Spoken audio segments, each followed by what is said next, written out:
Yes, people, and welcome to another edition of The Rivals. And guess what? Bad man Southgate. Talk to him nicely. You get me? Hey, is it coming on, lads? I just want to know. We've got the Euro finals, and they're going to meet a team like Espanyol. No, can they do it? Guys, what you saying to me, man? Toon Tactics TV, Cheeks. How you doing, man? Thank you, sir, for the invite. Always a privilege to be here, ready for the banter, but also ready for some real good football combo as well, man. Good to see Chinks. Good to see the chat. All good here. Big up. Chinks, be telling me, man. How you doing, man? I'm good, man. Happy to be here with you, boys. Pause if I have to. I feel like have we been hacked? Who's this burglar? How'd you say that? He's looking like he's about to burgle. Hey, big up man like says, my brethren says still. Yeah. He says, can you hear me? He's having technical difficulties. Hey, he says, yo. Yeah. We'll get back to it. There's the siren in the background. We got man like and we got Preach in the house, man. They got Preach. Yeah. How you man doing, man? You man good? Yeah, man. Good. Yeah, I'm good, man. I'm good. Good to see you. Just a little under the weather, but all right. Good to see you all. It's nice for us to all be on the same page. Chinks Toon Tactics. For once, we support the same club or country. So I wanted niggas to fucking go home. That's what you're talking about. What's that? I wanted niggas to go home. Fuck Southgate, man. Wow. I knew England was going to win. It was instantly. I'm joking. Yeah, man. Hey, big up Preach, man. What you telling me? You must be gas, man. Hey, Southgate settings. I know you're a Southgate fan. Huh?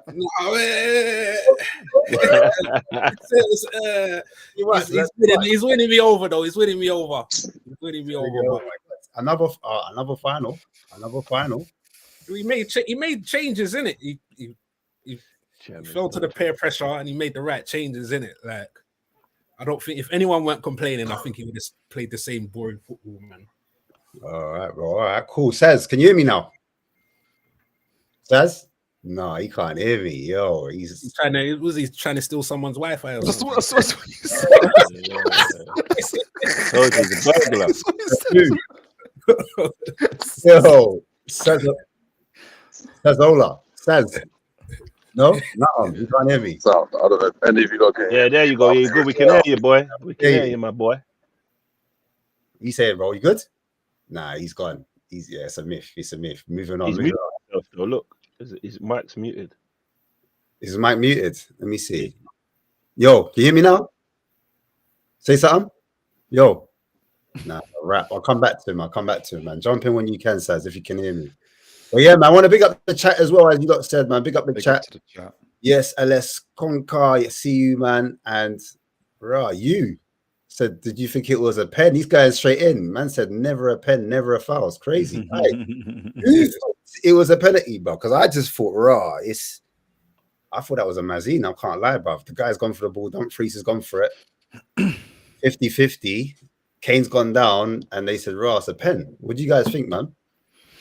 Yeah, I thought it was a penalty, to be honest. I've seen those given. And even, I think it's the way Dumfries did it, like in terms of like sticking out his foot. He almost didn't even look where he was putting his foot out.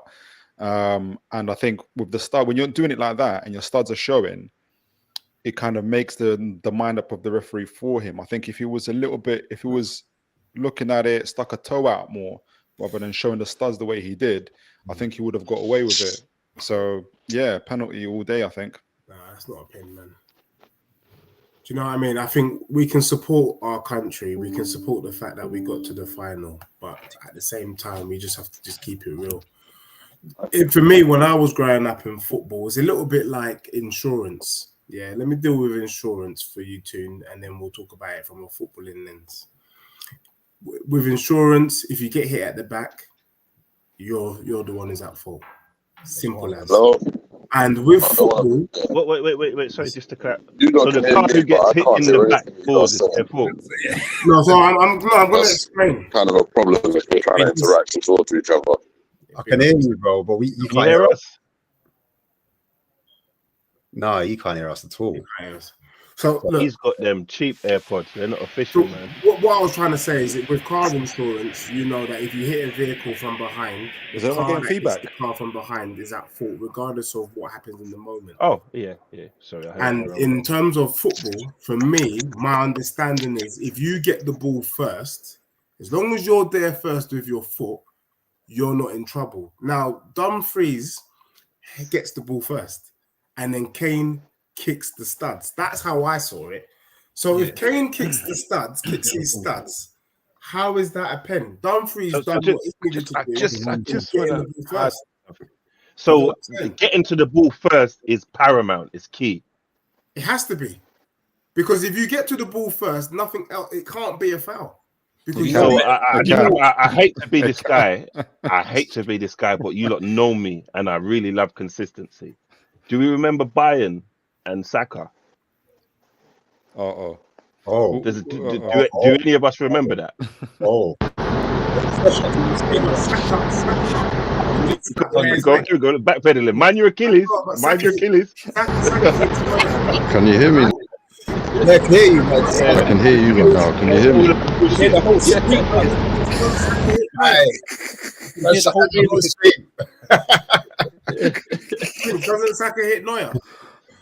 Hey, it sounds if you can hear me, we put you on mute. We're gonna go into a whole different other scenario. No, but look, I think the point I'm making is I said it then and I'm saying it now. When Saka hit Neuer, I said it couldn't be a pen because Saka connected Neuer, not Neuer connecting Saka. Even though he got to the ball first. Kane connects Dumfries, not Dumfries connects Kane. Yeah, but your whole can't be a pen. Yeah, well, your whole kind of premise. You fucked up your point. Did you mean the keeper touched him? You mean? Yeah, your whole premise on it, you be reaching first means it can never be a foul. It's not true. It's not and it's not to do with my kind of bias towards England. If you just read any referee handbook in terms of what reckless tackles are, and he actually got a yellow card for it. So it wasn't just like just about a tackle. He got a yellow card for it, Dumfries. The only reason he get a yellow card for it is because they deemed it a reckless challenge. It was a reckless challenge because he had his studs up. And so hence, not only was it a penalty, but it was also worthy of a yellow card. So you just have to read the referee. It was the same thing for actually when Romero, a more closer, better chat. I didn't even think that was a sending off. Well, for Romero against Enzo Fernandez, when you had that sending off or whatnot, Mm-hmm. Romero got the ball very clearly first. But what happened? He went on the follow through and he hit him with his studs in the shin, and that's what he got the I can't remember, it was a red or yellow card for it. So that's I think going back to it, it doesn't matter if you get the ball first necessarily all the time. That's not always the premise that saves you. Is it can the referee deem it a reckless challenge? And he did in this case, and I think he was right. It was a penalty and a yellow card. What do you think? Just like what Ian Wright said as well, anywhere else on the field, that's a foul. Mm-hmm. Like anywhere else, it's because of the consequence of the call, which we're really judging. But anywhere else, that's straight foul. Yeah, but don't that highlight that's wrong. Well, like because that it should be, because highlight, you're saying what happened, but I think there's nothing wrong with that. Because say for example, if you do something, I don't know, if I bump your shoulder, bump my shoulder on your back in the box, and you drop on the floor and go like that shouldn't be a penalty. But if it happens outside the box, it should, because I think the incident isn't severe enough for you to deserve a penalty. Do you get what I mean? Yeah, I hear that. I think it depends on like the aggression and everything like that. Was you trying to get the ball at the same time as the bump, or was it just straight bump so you couldn't get a shot on? Like I think you hit the nail on the head with something here, because you see when you said it's the severity, like the consequence of it. I think that's the unfair part. Let's say it is a foul, but because his intention is pure to go for the ball, I don't think the penalty is fair. Yeah, they can't. When you look in the rule books again, they can't, because they don't include intention, because no human being is able to read another human being's human heart. Essentially, what they can tell from body movement. Yeah, like when you're the last defender and you take out the striker, you know what the intention was then, innit? And I Do think you know what I mean? There's a level of it. Like when Beckham tripped up, was it Simeone? We knew what he was doing. Like, do you know what I mean? He wasn't just raising his leg. Yeah, well, you can tell from the action, but I think we've seen it like so many times. Like, you know, when say a ball comes over the top, the defender clears it, and the striker just comes in to try and like block it or whatnot, and the ball's already cleared like 5 seconds ago, but the follow through comes, the striker hits the defender with the follow through, and the defender goes, you know, on the floor. It depends how he lands, though. Yeah, and is that reckless? Well, exactly. So that's what the referee. If you look at Dumfries, he's got his studs. I think he has to really show himself focusing on the ball, focusing on the challenge, trying to get his toe to it. And I don't think Dumfries does that. He sticks his studs out. He's almost looking away. Like it's just. Yeah, but where human beings? Go on. Sorry, Deji. Yeah, I was just gonna say, you know, I think it's you know, again, I'm putting it to Tune and then to Preach. If that was Trippier on Workhorse, would you say that's a penalty? And I'll say Trippier is silly for that. He knows because better. of the game, though. Because like what you're saying is the way he's facing and that. You like that's like someone stand in front of this gun and don't close your eye. Like it's a human response. Someone is swinging ferociously their foot towards me. I'm trying to save my team a goal, and I'm trying to not just don't put your studs up. Hurt. If you're gonna put your studs up that how high, much am I supposed to? Wasn't that high? So we've all got to go on the pitch like this. We've got to play on the grass like this, and we can't lift our feet up. Then I think the thing is, you know, I get Tune, and you know what we're getting in these Euros, and I forgive me, Tune, because it's been a minute since me and you've been together. So I get the Newcastle fan during the season, and I get the barrister during the Euros, and you know, and what it is that you're giving us what the textbook says, but really and truly, forget the textbook, F the textbook.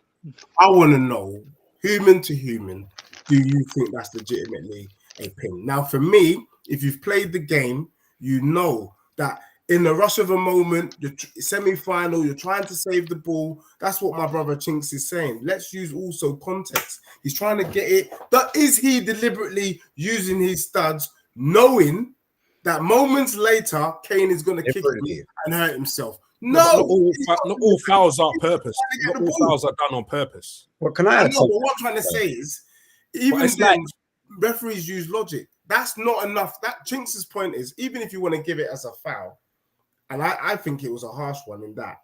It's not that's the word. It's not a pen. It's a very soft pen. Can I add something as well, guys? Because I'm trying to understand the letter of the law in terms of clear and obvious. Can someone break down that to me? Because they use that as a cop out. So we'll be here all day. That's what they use as a cop out, because it's down the same way Toon said, "Oh, we don't know his intention." Like clear and obvious is clear. It's different to different people. Like, do you know what I mean? It's vague. This is it again. It's like IC3. Do you know what I mean? If someone does a crime, they shouldn't grab me, and if the person looks like Preach, and they shouldn't grab Preach if the person looks like me. But we're all IC3. It's a cop out. But if you look like me, then they might just grab you, Chink. So let's. You know what I mean? Also, that makes sense. Like, you know what I mean? You're getting strip search. Also, you know what? Big up Mike's, man. Good to see you. Oh, City, City in the house, boy. You see, you know, like when defenders put their hands around their back. Yeah. No handball. Like they know what they're doing.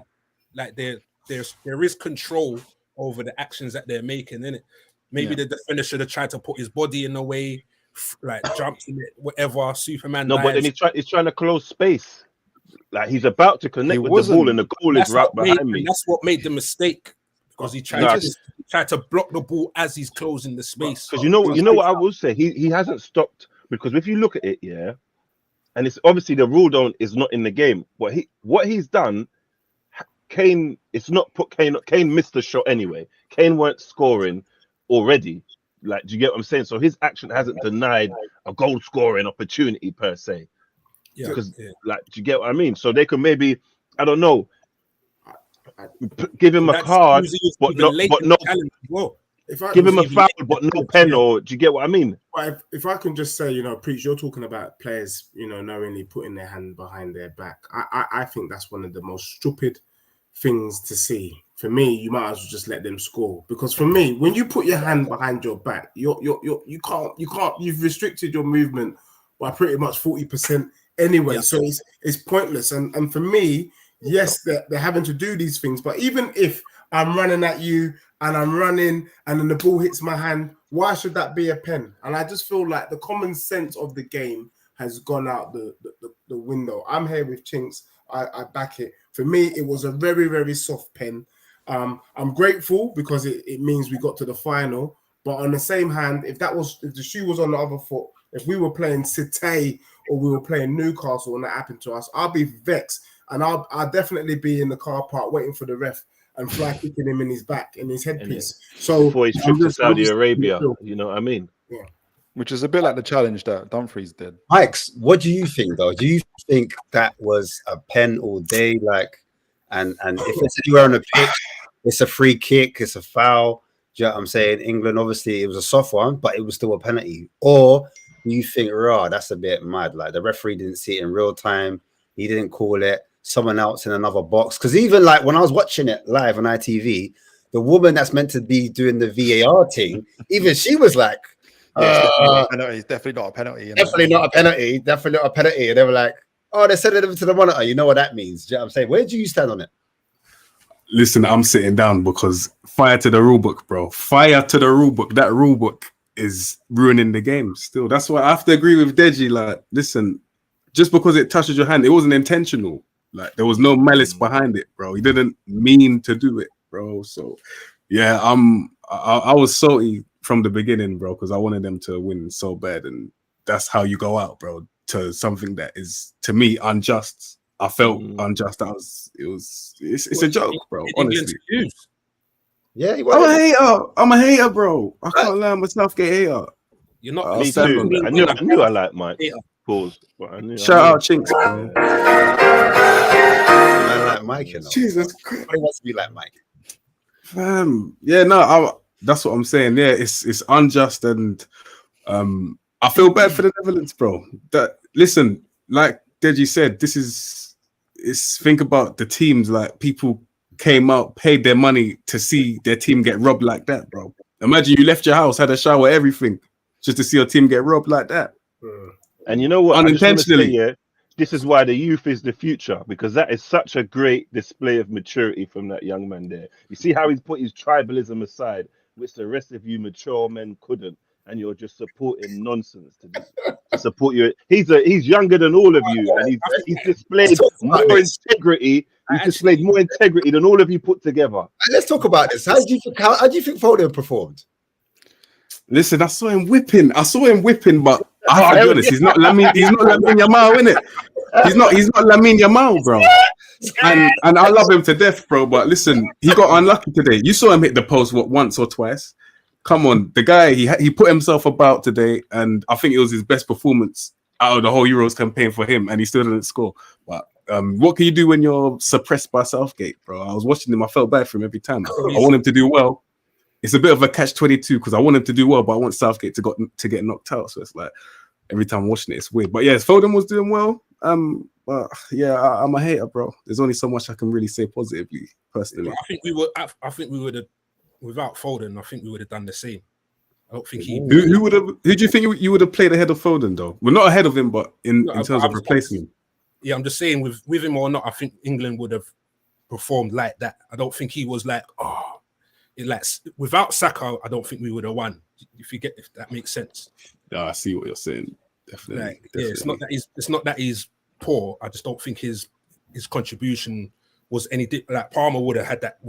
I feel if he had enough time, he would have given a contribution as well. Like without Saka, I think that would have been a very difficult game. So who would you have played in that midfield if Foden wasn't there? Me. Only one answer. Trent. Huh? Where? Will you have done that? Trent there? Nah, not with Kane up front. So the only reason you wouldn't play Trent in the 10 is because Kane's up top. because that's what's flopping for him, innit? It's not working. I'll fuck off with your Trent agenda, man. I'm talking about be this midfield. What you want about, man? I'm talking about his No, passing, innit? His passing. He would fight. He would find people running. He would find the runners, but there's no one up there. Look at Saka. Look at that pass that he made, and then there was no one in the box. Like, you need people up there for Trent to find them, innit? The quick one time left foot volley passes. But I would have put Palmer there instead, though. I was gonna say that would make more sense to me if you had Palmer there.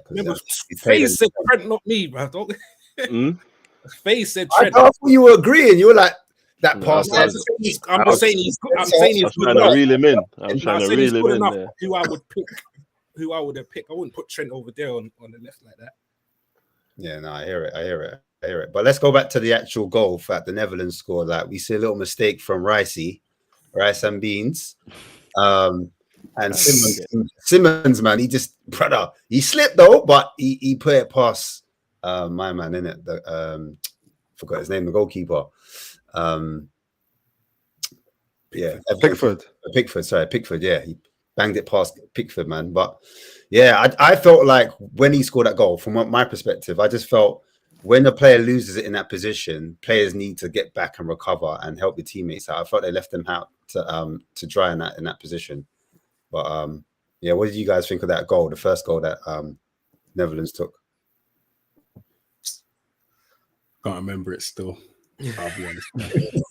I'm trying to find it on Twitter still. I can't find it. It was a shock. You see, man, was blanked out when Netherlands scored. I think it's a shock. Yeah, it was a shock. I literally missed the first 14 minutes, which included the goal, and then I just saw the rest of the game. I saw the goal itself, so that was the thing. I just wanted to go back on the Foden situation. That's all right, and the player performances. And I first of all, like, people aren't gonna like this, but I think well done Southgate on his tactics and laying out the formation.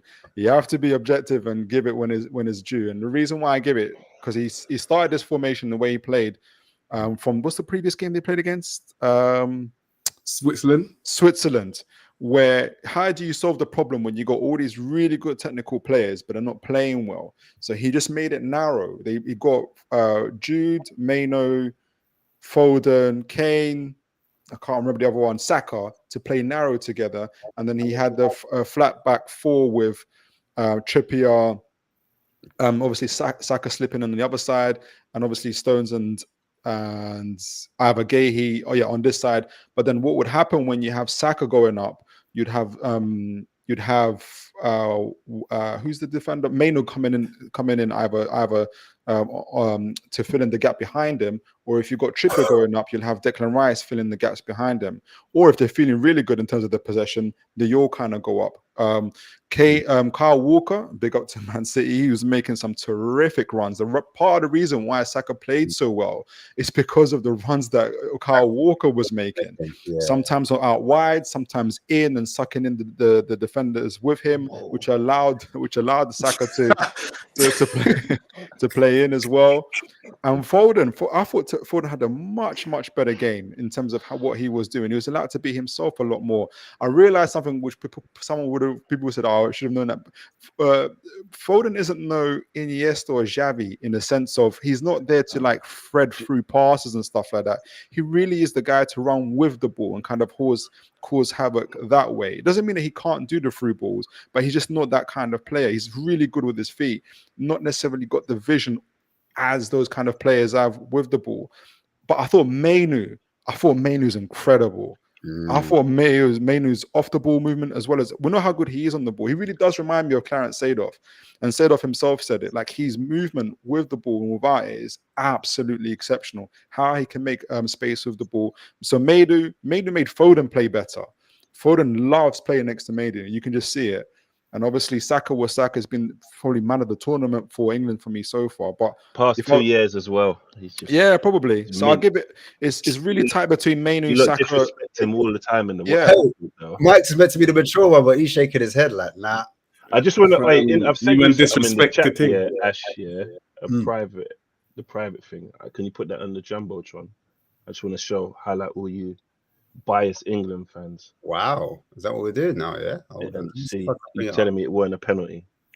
All right, cool. Hold on. It weren't a penalty. It was a penalty. We're going back to the penalty again. Because I've got video evidence like we didn't have we didn't have at the Sports Direct Stadium when Joe Willett knocked the ball out. We got video evidence this time. We can see it.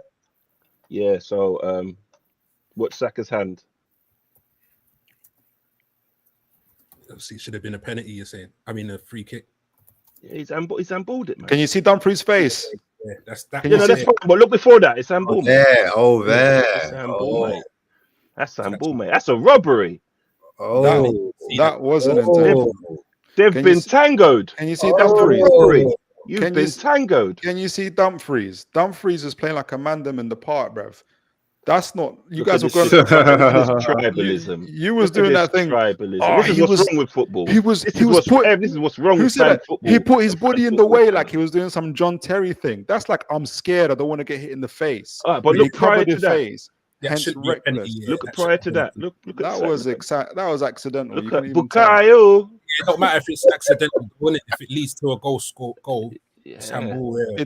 Well, the ball's going in that direction anyway. Oh, look at this tribalism. Oh my god. No, I'm 100% fair. That shouldn't have been a penalty. No, I never saw that handball. I didn't see that handball, so that shouldn't have. Did he touch the ball? It don't matter. It led to a goal. Did he touch the ball? We've got the hand of Jah. We've got the hand of Jah. Did it touch the ball right now? But if it touches the hand, but going back. How does VAR? I agree with you. How does VAR miss that though? Thank you. Because it maybe didn't touch his hand. No, it's bias. It's biases. It's biases. 100. We live in a world today where guys will continue playing for at least 30 seconds to a minute. I'm getting excited, and then they'll flip and stop time like Doctor Strange and be like, "Yo, go back in time. Look at what you missed, bro." You guys were saying. Dumfries was putting his body on the line, like he was making a fair challenge. All you see is Dumfries go like that, stick out his studs, and you're saying, "No, that wasn't right." Like,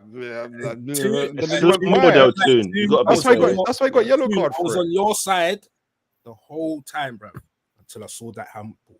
Yeah, but you're talking about two different things. You're talking about handball. It shouldn't have happened. Shameless. Was it Dumfries? But was Dumfries at fault? It don't matter. Who cares? But we're talking about Dumfries. Like that's what we're talking about. Show us another angle of the Saka one. Is there another angle for the football? We can go back to it. So we know that Dumfries is the yellow card. This is what you're like for Newcastle, bro. Yeah. Why? So I'm saying like it's like we're on the same team. I can feel how you support. Like no, you have to be objective, innit? Dirty magpie. So Dumfries was a yellow card challenge. Let's go look at Saka. Let's. Have you got another angle for Saka? Oh my days! No, you don't, do you? You're shameless, you are, man. I hope the roof caves in on your gantry. What kind of evil thing to say? Oh my god! Over to you in the gantry tune. Take it away. Hey, can I talk about that little skill that Foden did, and he put it through man's legs and he got stopped? I thought that was dope, but I thought had he slowed his run down earlier, he could have taken it on his left. I don't know. What do you guys think? Or do you think he was right to carry on dribbling, kind of like take it on the outside and then stick it through legs? I thought the ball got trapped. That's what I'm saying. He ran a bit too quickly, so it kind of went behind him, if that makes sense. Okay. And then what he's done is he's put it onto his right because of that. But I thought like if he'd slowed his run down, opened his body up, he could have hit that with his left. Because I thought, right, that's got to be a goal. It's got to be a goal. I can't blame him in that situation. Yeah. I mean, ultra critical there, to be fair. Very little space. Yeah. Yeah, you're looking for some Ronaldinho maneuver. Are we just going to keep beating around the bush, lads? Seriously, are we going to keep beating around the bush? Are we going to own up to all of this crap you've been giving me in the group all season about Foden's the greatest generational talent ever since the Lord and Savior Maradona himself? All the disrespect you've given Saka. You've talked about how he should take his position, how he's the Messiah, how he scored so much. I'll be honest. You're getting it wrong. He's been set up that Pep has been protecting this guy and putting him in a situation where he can win. You've been reading the wrong book, Chinks, bruv. You've been reading the wrong book still. Let me explain, Foden and Saka, the comparison doesn't really make sense to me because one, I think similar to Thomas Muller. I'll compare Saka to Thomas Muller, bro. No. I'll compare Saka to Thomas Muller, where I think his greatest attribute is his mental ability. I think the way he thinks and how intelligent he is what brings him so much consistency throughout the whole season as well, bro. Like, and the fact that his injury record's kind of clean as well. Foden, as a spectacle, I watch football for entertainment. I don't know about you in terms of his one little step over that he might do every 5 games or something. But Saka? Foden, Foden for me, watching him, it's not even the same game that they're playing still, personally. Foden in the Man City system where it's set up. It's not the same game, bro. I would say that's the same game. I feel like on the international stage, he's not really bringing that level. 100%. What you're saying, if you're a sorcerer, then you source wherever you go. And I feel like in the Euros especially, Saka's kind of shown that he's the big game player compared to Foden. But in the Prem, I agree with you, he does source differently. The one thing I would say is in the opportunity that he was given, he did everything required. I mean, it was knocked off the line. Do you get me? So he did everything he needed to do, and then Dumfries stopped it on the line. But for me, I just feel like if you're truly legit, you should do whatever you do at club level, you must do. No, but Deji, this is the thing, yeah? This is the difference, yeah? Saka is being allowed to play in his natural position. That's what I'm saying. Foden got push out. Foden isn't. That's the difference. If you saw the shows earlier, my argument was when you see Foden out wide, you do not see the real Foden. Remember, 100%. He's not a winger. He's not a touchline winger at all, bro. Saka can play in the middle. Saka can play left back. Saka can play anywhere. He can. You say he can. That's what you said to me. That was That's why it's different gravy. That's why you lot got Bisto and I got Auntie with the fat wings. Is there a fair argument? It's different gravy. Before I go, it's different gravy. But is there a fair argument that if you are the Don Diddy Don of that position, you don't get moved? So for me, if Foden is really that bad man in the number 10 role. Who? Foden. Okay. And I feel like if he's truly the best player to play that position, then you got to bench Bellingham. You know, the point is, what Southgate did tonight, which I'm happy he did, and you could see in Kane's face, he was shocked when he took him off. Is you're not performing, get out of the way. Simple as. If Foden is the man, then he should be able to displace Bellingham. If he can't displace Bellingham, then he ain't the man. No, but they're two different type of players. They're a different profile. In fact, big up to Bellingham, by the way, by sacrificing himself and putting himself out wide and doing a job there. By the way, well done, Bellingham. Foden can't do for doing that. So they're totally two different players. And I think the closest profile you have in the England team to Foden is Cole Palmer. So if anything, it's Cole Palmer versus Foden, which is your preference. And at the moment, it's Foden. And today he's produced. He's done very, very well. He looks so happy again playing next to me. Someone said in the chat, the only similarity between Maino and Seedorf is that they're both dark. Well, if you read a quote from Seedorf himself, Clarence Seedorf himself said, Kobe Maino reminds me of myself when I was younger. So you argue with Clarence Seedorf about that. So, and you can gives a fuck what he says. I mean, he knows that. What does that mean? He says it fits his profile. So obviously, Clarence Seedorf is saying it, and it's true. Yeah, he's playing next to. Robertson's like him as well. Who? Do you know what I mean? You said Robertson, didn't it? So does that make Robertson like one of the best fullbacks in the world? Yeah, do you know what I mean? No, but we're not saying the best. I'm saying like if Seedorf is saying he plays like me, he reminds me of me. What can you say to that? Yeah, so look, Fergie said that Moyes was the next him. I think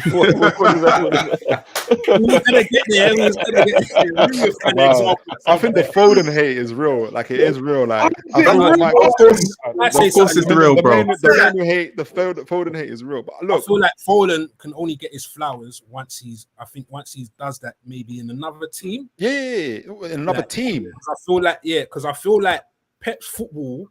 Like I feel like I will look good in Pep's football. Like if you do exactly what you're told, I will get 20 goals plus in Pep's football. Yeah, I feel like you know what I mean? In it.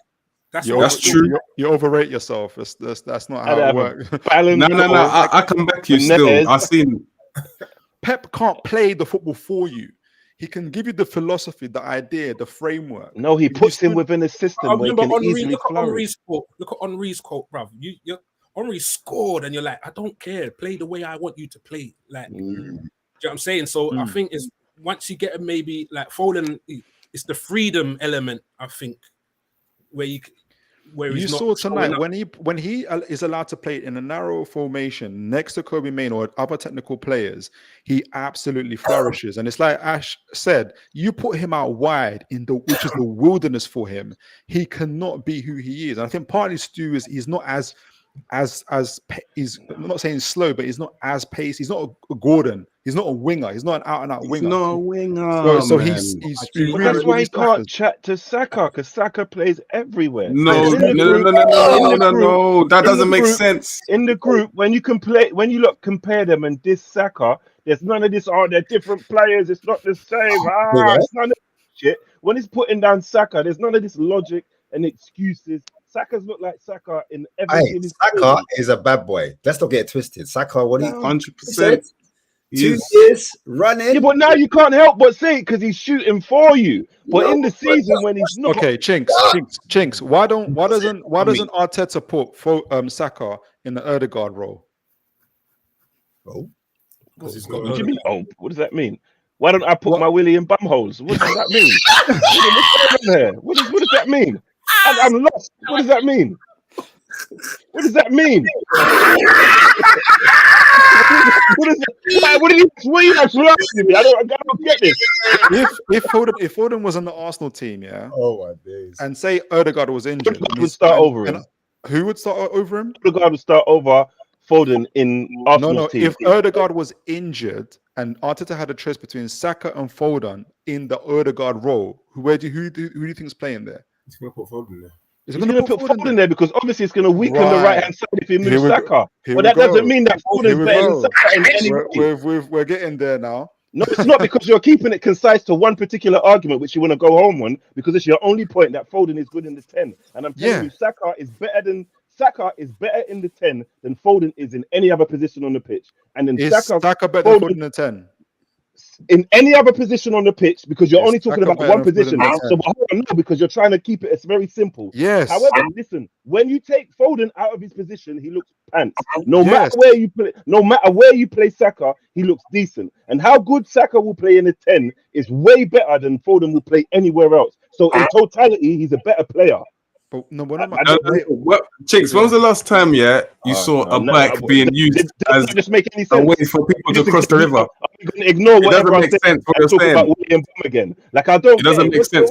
What's going on? When Foden's being used properly, maybe it's the English barrier thing. So did anybody else understand? Because I think I just spoke clear English, so nobody else understood what I'm saying. Nah, I can't hear that still. And I'm good at comprehension, so there's nobody else understand what I said just there.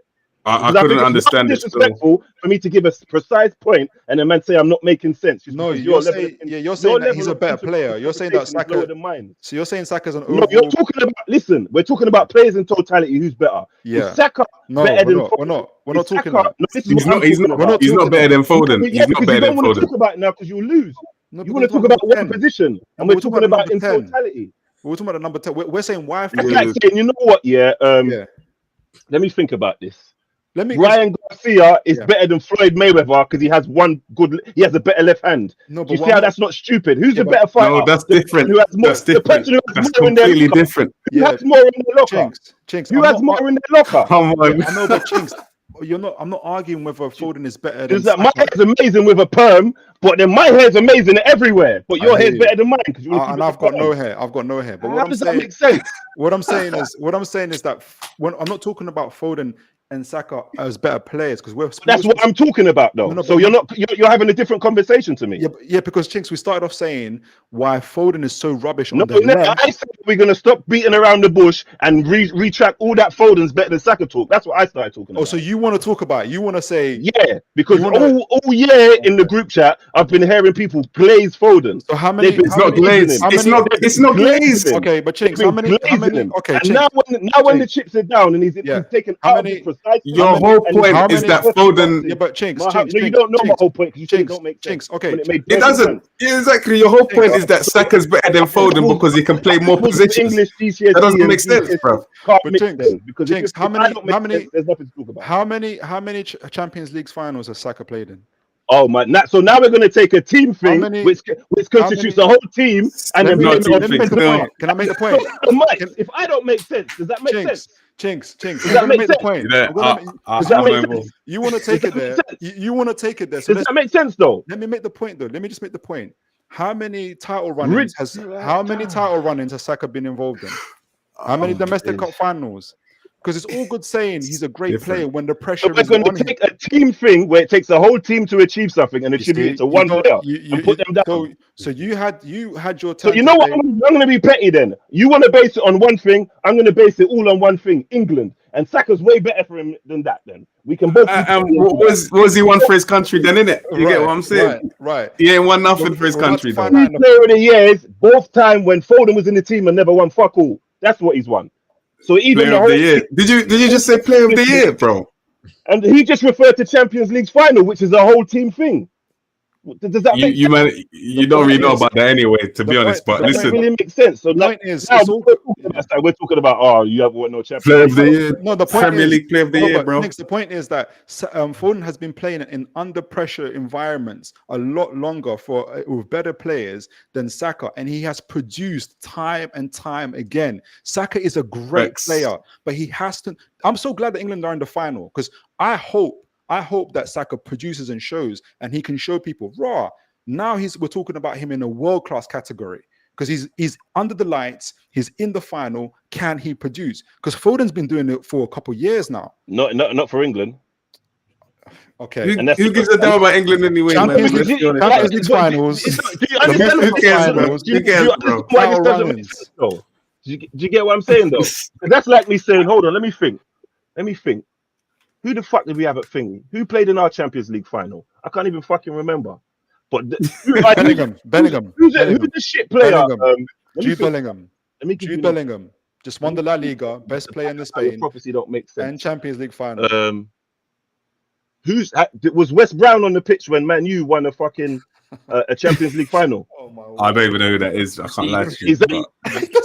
Do you get what I'm saying? But that's like you saying that he's better than West Brown's better than Sol Campbell because he won the Champions League. You know what I mean? You're being disingenuous. You wanted to start this debate. Nonsense, though. You're losing this debate. That's like me saying Buendia is.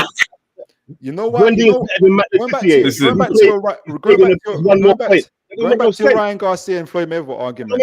How many title defenses? How many title defenses has Floyd Mayweather got? A lot more than Ryan Garcia, right? About 20 plus. Hence why he's known one of the greatest. Did you see how does Ryan Garcia have? Is nonsense because now you're going to accolades when you're talking about one thing. Your only argument. Can you produce when it's high pressure? Hey, the copium is permeating through my screen, bro. I can't breathe right now. Points that make sense. Damn, bro. Man, there's no logical rebuttal. Goddamn. Nah, Chinks, I gave you logic. I gave you the logic that the Premier League player of the season is better than Bukayo Saka. That's my logic. 100%. He's set up in a team where he's set up to win. But then when you take him outside of those confines, he looks pants. Like I said, have you ever seen a boat? Have you ever seen a bike across water before, bro? It's different. Bike across water, you know. We'll never agree. 100%. We're not going to be it's not the same thing, bro. So does that mean Bowen? Does that mean Bowen? Is Jared Bowen better than Saka? According to your point, because he's won European. According to your point. Yeah, you know I'm going to tell you why. According to your point. Because is Jared Bowen better than Saka? You're going to finish. Because he plays for the worst team and he produces a European title, innit? Are you going to go?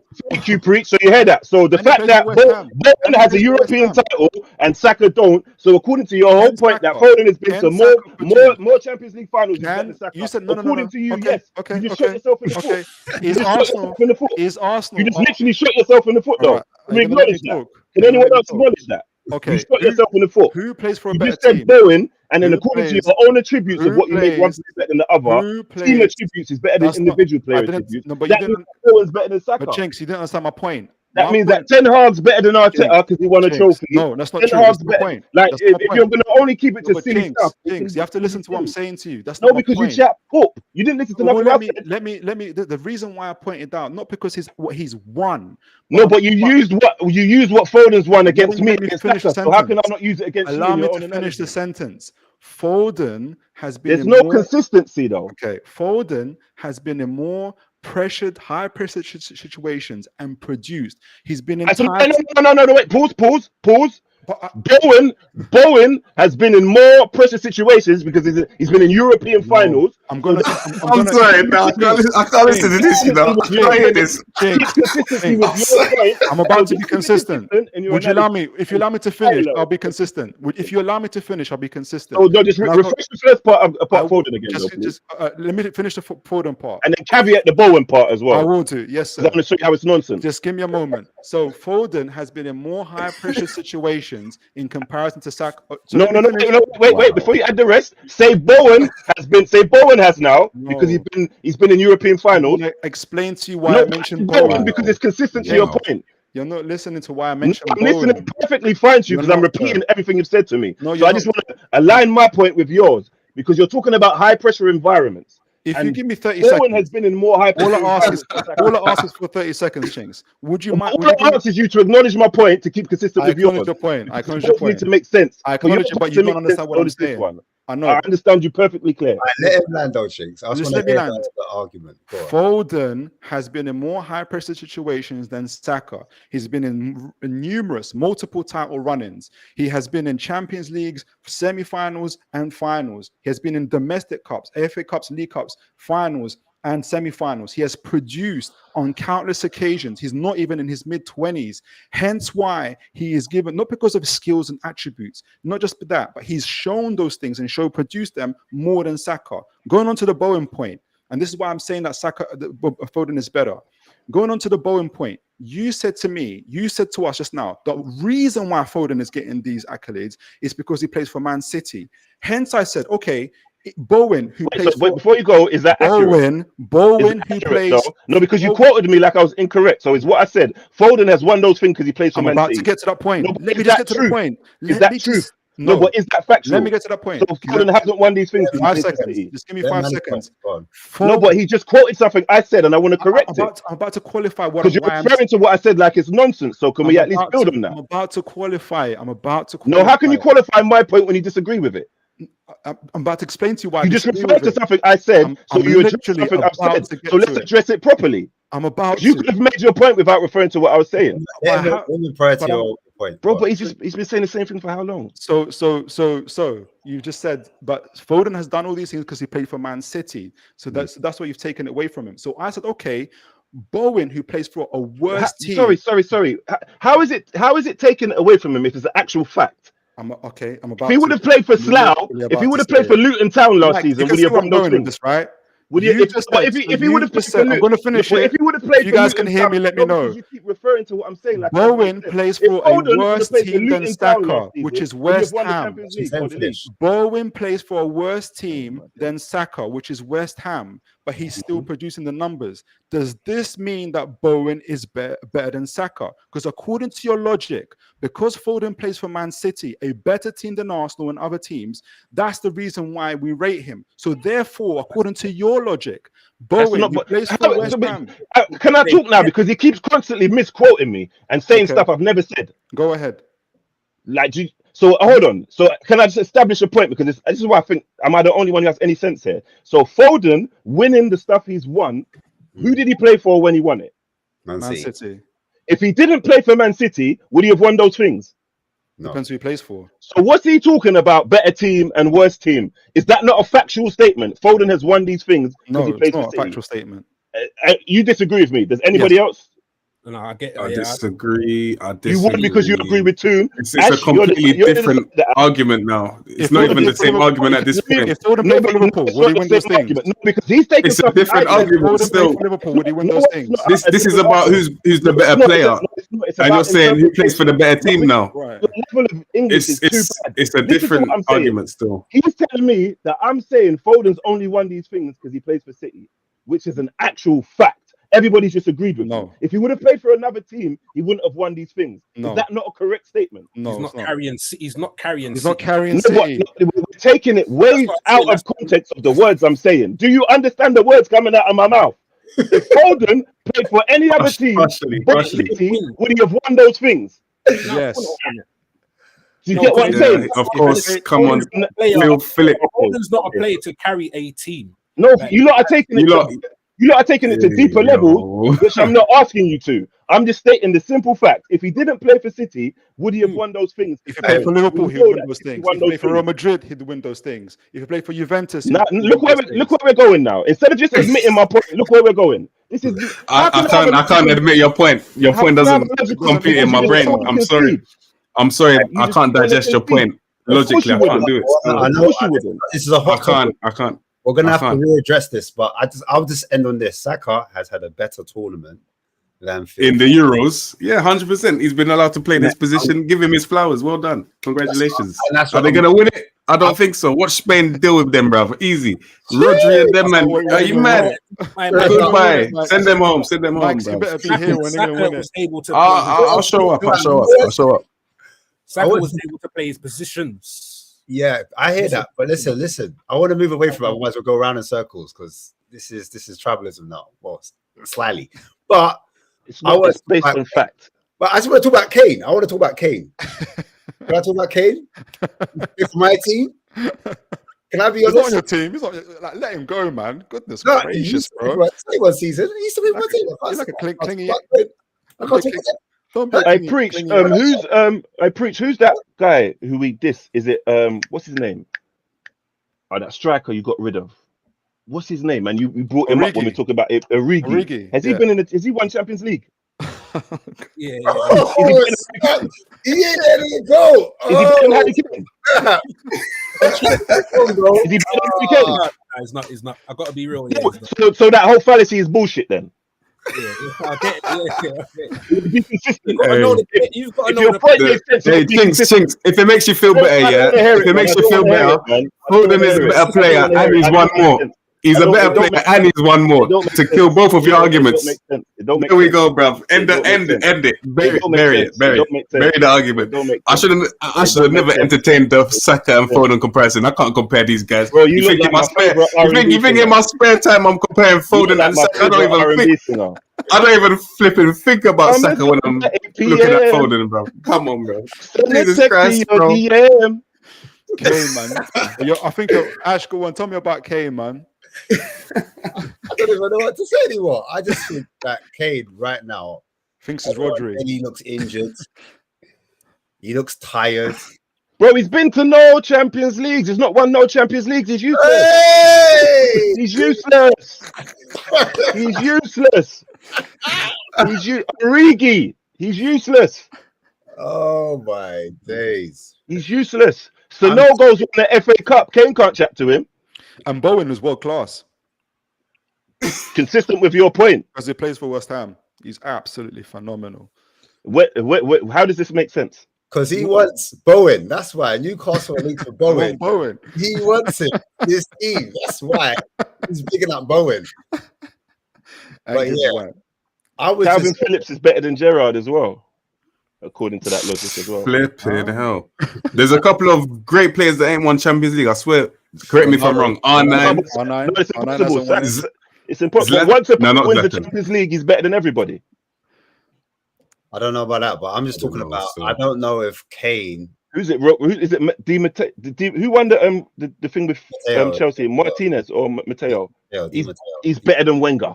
He's better than Wenger. I mean, hey, I don't know what to say in it. I was just gonna say keeping it consistent. If you understand the point. If you understand the point, then you know what consistency is. If the point made sense, it would apply across the board. But you have to understand the point first. No, I understand very well, and the consistency of the point doesn't validate it. No, sir. Origi's better than Kane. When Kane came off, I just felt like England there was a difference. It was a bit different. I think like Watkins stretched to play, and I don't. But Kane's been to a Champions League final though. Watkins ain't. Well, yeah. We got Chinks a little bit rattled over here still. You know what I'm saying? Why don't man speak about my point? We just make jokes. No, but we've been speaking about it for half an hour now. I don't know. Because I'm just keeping consistency and highlighting bullshit. That's all. That's all I'm here for. Listen, I hope you go to sleep better than this aggravated chinks. I think it's rather worrying you worrying about how I sleep. No, I'm not worried. I just don't want you to be dreaming about Foden being better than Saka and stuff. You know what I'm saying? Let's talk about football and don't worry about my sleeping pattern, please. I understand.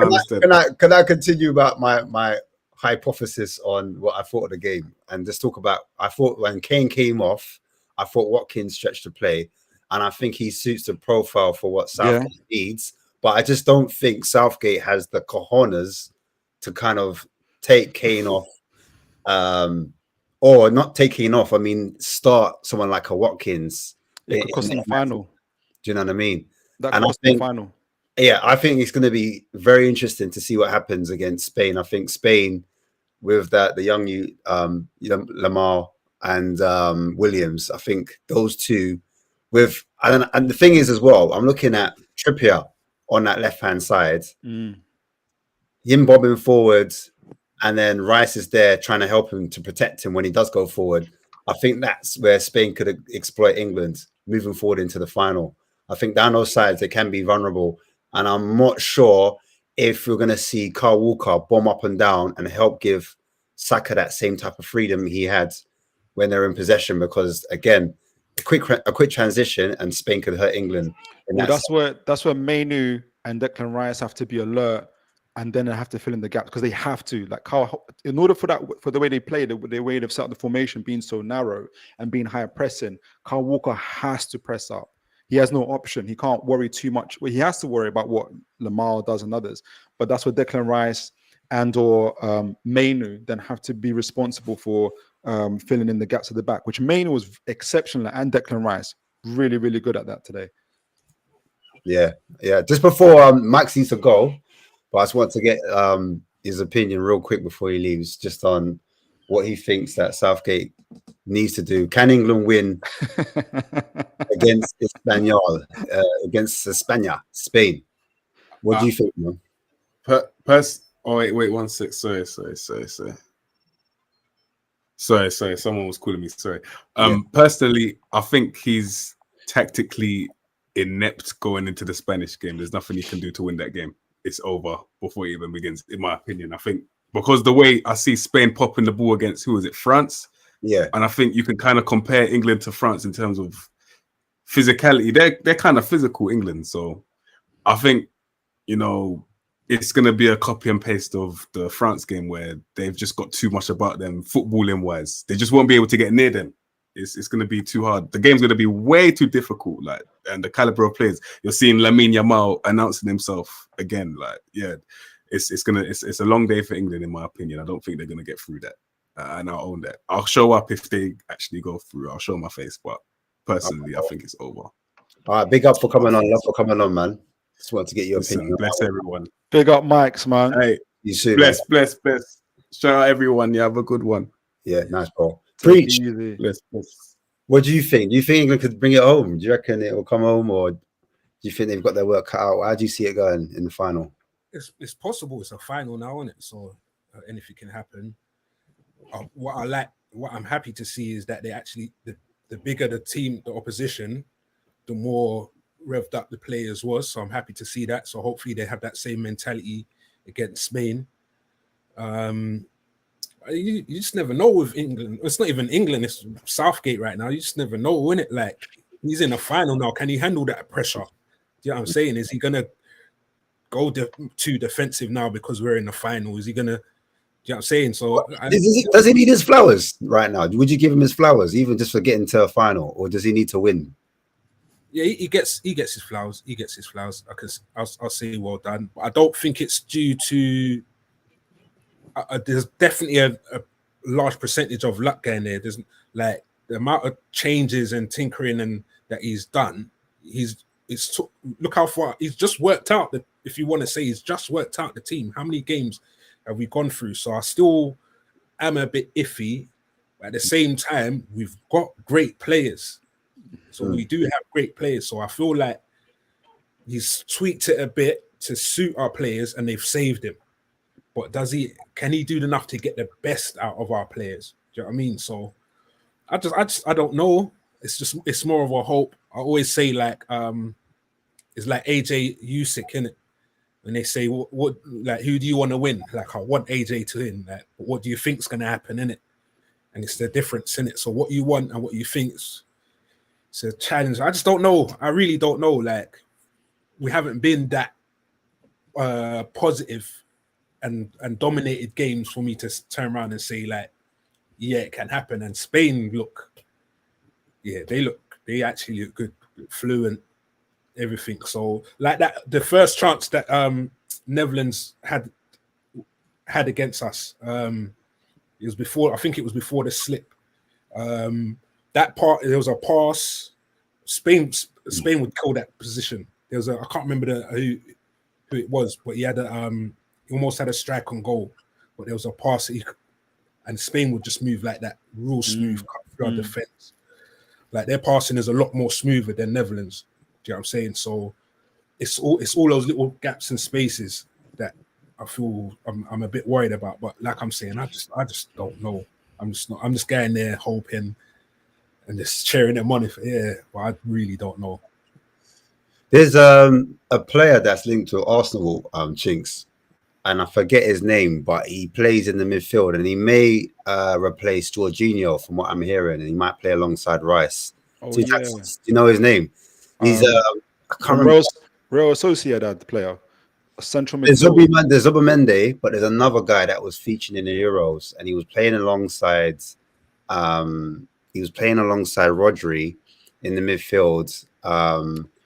Omo was there, but then there was another guy also. There was one guy that played at PSG, but he came off, and this other kid, he's not kid, he's quite grown. He's like 28 years old, but he looks silky. Marino. Mikel Marino. Yes, that's his name. Former Newcastle player. Oh. So apparently, Arsenal are linked with him. He's fantastic. And he's going to be like, maybe, I don't know if he's going to replace Partey, because Partey, we're not sure what's going to happen with him. Yeah. I don't know. How many Champions League finals he been to? I think he's only been to 0.0. He's useless. No good now. No good. All right, let me frame it to this one then. Like, if you look at Spain's team, do you think they've got more merit to go in as favourites against England, or do you think England's got a chance? And if they do win, do you look at Southgate differently? Because you're like me, you don't like Southgate, but you know what? I've completely changed my opinion on Southgate today. Oh, is it? All based off the premise that it's about what you've done. Do you get what I'm saying? So Luis de la Fuente, who's the Spain manager, has never been to a European final before, ever. Southgate has. So Southgate, that's all that matters. He's been to a final. Book's closed. The book is closed. With that logic, do you put England favourites then? Over? Yeah, book's closed. He's been to a final before. The other guy ain't. Book closed. Nothing else matters. None of the players on the pitch, who you play with, none of that other stuff, none of the infrastructure, none of the training. All that matters is who's been to the final, and Southgate has. So, because to be fair, in tournament football, you don't really get that much tactical time because you don't spend a lot of time with the players, the teams. Tournament football is limited. So, like when you're in a tournament football, it's kind of like there's not much training, if that makes sense. You just like do a bit of talk, and then like before you know it, you've got to prepare for the game because like the next game is now Sunday. So there's not too much work they can get done between now and the final. Yeah, they just need to rest, take time. Do you know what I'm saying? And then mentally prepare themselves for the final. Do you know what I mean? And going to your point, Southgate, yeah, you're right. Southgate has been in the final, so he has the advantage on this Spanish manager going into it. So there is an argument. All the players on the pitch, just that alone. There is an argument to be said, like because obviously it's a debate that England. You could say right, they've got a good chance of doing it, like doing Spain over. They might learn from their Italy experience, and they could have a stronger chance than some of these Spanish players. But like, I don't know. When I'm looking at some of the Spain players, you look at Rodri, he is in their side, and he has got a lot of experience in terms of winning. He's been in Champions League finals and he's won them. He's won. So it's Foden, though. I think Spain. I think Spain's spine is a lot stronger than us. Like, yeah, straight through the middle. Who's their captain, Rodri? Yeah, their centre is much better than theirs. I think and also on paper, England look better. But when it comes to the eye test, Spain are playing. Who's the defenders though? Yeah, and how much players have they had go to Champions League final? Because we got Walker and Foden. Who do they have? Just Rodri. Nah, you know what? I'll go through the team real quick now. Because Kane is definitely better than Morata. Just trying to be serious.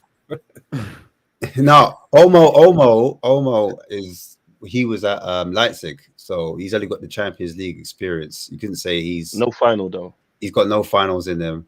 Yamal, he hasn't got any finals in him unless you're talking about maybe Cup of the. I don't know if Spain were no. It's only Champions League only, bro. Yeah, then like all you can say is Laporte. I don't know if Laporte was in the final, so no, you're right. According to that logic, we've got it. It's in the bag. It's coming home, England. 3-0 England. It's coming home, lads. You know, but like you're saying, Breach, like on paper, I don't know. I wouldn't need to say paper because Spain's team just look a little bit more balanced. I just know at the back, I say like Cucurella. But the balance of the team don't matter though, bro. It's just about if you've been to the Champions League final. The rest of it don't matter. All right, I'm gonna address it. Like, see the second. Don't matter. I never said that. All I said was about profile in terms of playing Foden as a wide man. You're just not going to get the best out of him. That's all I was saying. But Saka for 2 years, he's been about business. But he's been to no Champions League final, bro. That's all good. I didn't say you don't need to appease me, bro. I've been updated on footballing standards. Just to move forward, to move forward on that, so I can go into the other topic. Otherwise, we're not going to be able to move past it. Do you know what I'm saying? I hear your point. Yeah, I'm saying not my point. This is someone else's point. I know it's not the point, but you're making a point about the point. You're saying, look, this is what they said. Everyone's agreeing with this logic. Yeah, because I've been updated with this consistency. Yeah, because for a point to be factual, 2 + 2 is 4 in every dimension. So for the point to be consistent, depends if it's a flower, innit? You might have to ask Howard, man. They're like the Browns. Yeah. What should we say about that one? You know what I mean? But, well, what we doing there? Like, yeah, man. Champions League final, man. We got 2. They got no talk for us, man. I think Preacher's right about like when you said, especially the cutbacks, almost like the cutbacks before you get to the byline bits. I think because a lot of the goals, like Rodri scored one, Almo scored one, or just how they go in how they go through the center. Because yes, they got Lamar and Williams, but a lot of their goals have come from central midfield. And my concern is the same as what Ashmatic was saying: is Kane. And you think, why Kane? Because he's in central midfield. Because when Ollie Watkins comes on, he can plug those gaps because he's got that athleticism, pace, and strength to kind of make sure that, at least in some parts, and especially in the channels, that Kobe, Mainu, and Declan are protected. Kane doesn't have that. And so Spain will just play through the middle. Cucurella has been exceptional. How he inverts as well. And that could just add more and more problems, going back to what Preach was saying in terms of the cutbacks through the middle. And that just could cause a lot more problems than it needs to. I do think, though, Spain are more balanced, but in terms of on paper, the spine, I don't think if you go for player necessarily they're better. But I think you're right, Ash, that Spain definitely have a better balance in terms of everything that's been going on. And Southgate is working out the team just about in time. But is he going to have the cojones to drop Kane? No, he's not. I still think there's a problem also with Trippier on that left-hand side. Yeah, 100%. But Luke Shaw can only play 45 minutes. And I think that's another problem as well. Do you know what I mean? On that side as Gomez need to get Gomez in. He knows what he's doing. He knows what he's doing. It's mad. I don't know. Has anyone looked good against England? Huh? Has anyone looked good against England? That's a good point. That is a good point. I thought Switzerland looked all right against England. Do you know what I mean? I thought Switzerland did pretty well against England, and had they had a more clinical finisher up top, I thought they could have caused England a lot more problems, in my opinion. Do you know what I mean? But obviously England managed to ride through it, and they've got one of the better defensive records in this tournament. France obviously had the best up until obviously Spain came along. But it's like a style make fights moment. Yeah, You know 100%. what I mean? I agree with that. I 100%. It's No, I where agree you with want to put your chips, to be honest.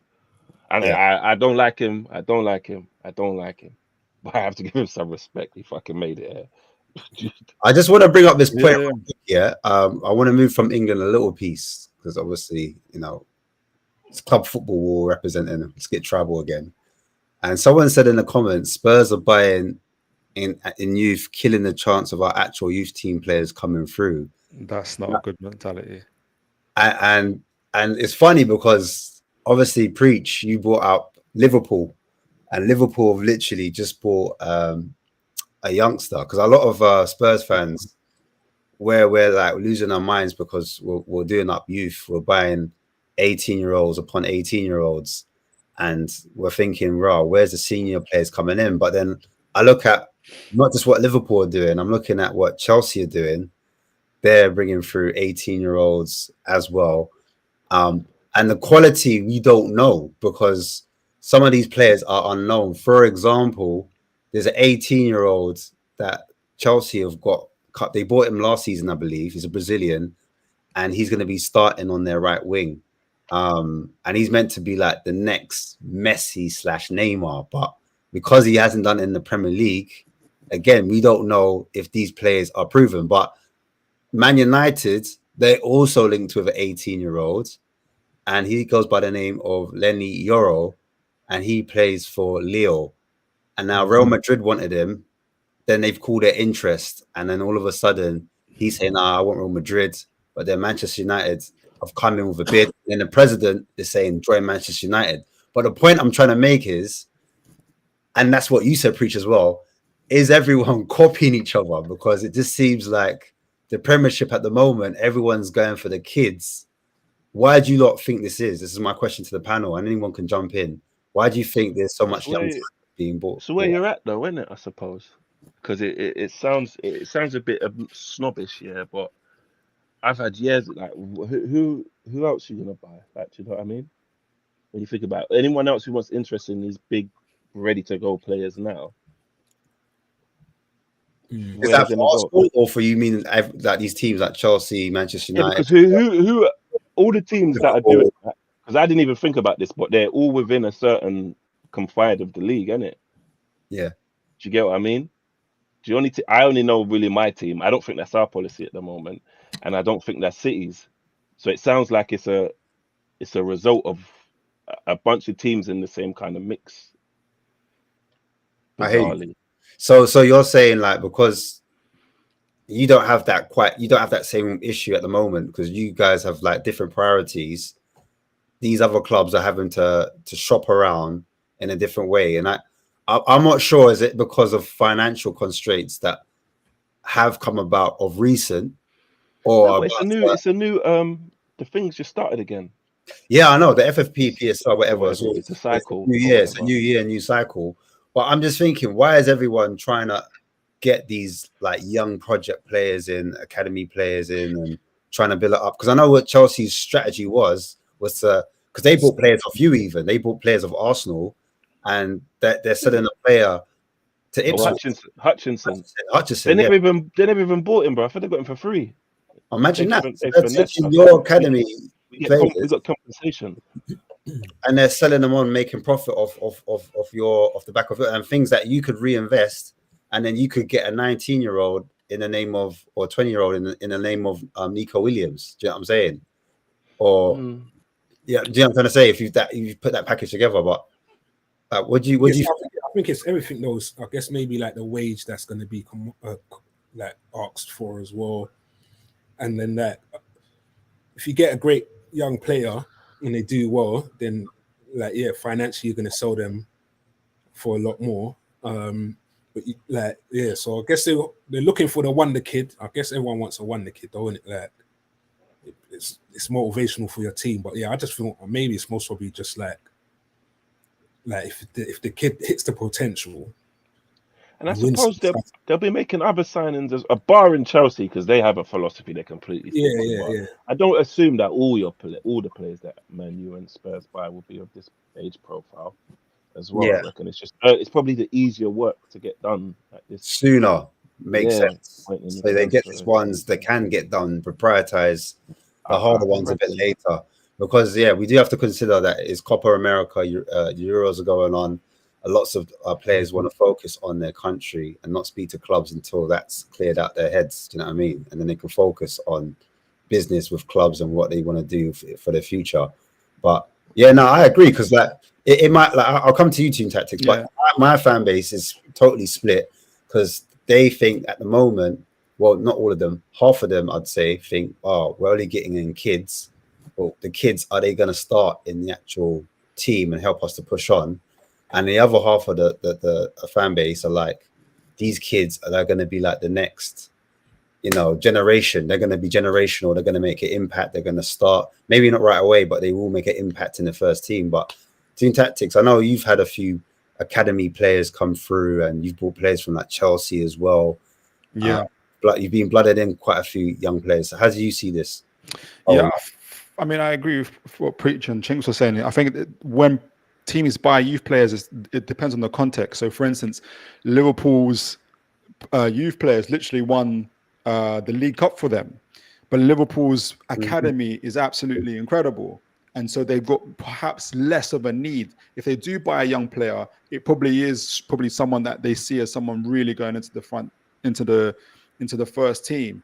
I think for us at Newcastle, we've gone so backwards that, unfortunately, one of my favorite managers, Kevin Keegan, when we were in the title race, we totally scrapped our academy. So we don't have an academy. So that's where you had your Michael Carricks going to Man United. He never played for Newcastle Academy. I don't think so. We've literally started all over again, buying 16-year-olds, 15-year-olds, all these other guys starting all over again. I think, and getting players from Chelsea. Chelsea's obviously model has gone, for me, to an extreme, but in terms of they're making money from it. City actually make more money from selling under 21-year-olds than any other club do. I think they made 400 million since they started. 115 charges though, mate. Yeah. So they've made 400 million from selling under 21-year-olds. But you can. It almost works three ways for you. One is that you can get that one hit wonder who can come into the first team and be amazing and save you hundreds of millions, or someone that you can sell on to make money. Like we sold Yankuba Minte, who never played for our first team, and for 30 plus. But that's the first time we've made that sort of deal ever in our history. Well, like in terms of the way it's happened, whereas Man City, Chelsea, others have been doing it for fun for ages. Yeah. For Tottenham, and going back to what that comment said is, when people say blocking pathways, I strongly disagree with that. You should welcome competition. And if I'm a youth player in Tottenham and they bring in an Archie Gray, and he's been talked about as a next generational talent, he could have went to Bayern Munich, could have went Dortmund. My mentality would be, all right, let's have it. Let's see if you really are better than me, because I back myself against you. And then you've got someone in front of you that you can compete with each and every day to get to kind of raise your own level and get into that Spurs lineup. I think Spurs are making the right decisions, and I think at the same time, it's almost simple. You're not going to buy what you can buy, like more Madisons. You don't need more kind of Madison type of players coming in now. I think you need almost a whole mentality shift, which is what Andrew's shifting to. Archie Gray hasn't been in Tottenham before, and all these, and Desiree Doué, who I think they're coming in hungry, and I think that's what he's trying to put into the Tottenham team. He's trying to make you hungry, and he's gonna. I think that's part of the reason why he's bringing in so many youth players into Tottenham. I wanted to ask, just to move away from that real quick, because there's other topics I want to bring up quickly, just on Arsenal. And I'll also talk about Liverpool as well. But Arsenal in particular, they've been strongly linked to a player called Calafiori. And the question I have, I don't know if you know about him, Chinks, but I've got a question mark, because at the moment, you've got the back four of, correct me if I'm wrong, you've got Gabriel, you've got Saliba, you've got Ben White on your right. And then your left back is where I got question marks on who fills that spot. So you've got Timber that can play there, but I think he could play as a right back as well. Then you've got obviously Zinchenko, who I think is out of favour at the moment. Tomiyasu can also play left back, and then you've got Kivior.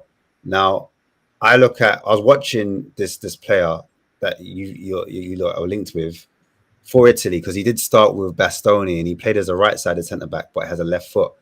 But do you think he is there to play as a centre back, or is he there to play as a fullback? Because I think Arteta might have addressed that kind of area. And by the way, I was pissed that Spurs didn't go in for him, or we just didn't really. Well, I say didn't go in for him. I'm pissed that you lot got him and we didn't, basically, because I really think this talent he's a top talent. I think he's a top centre back.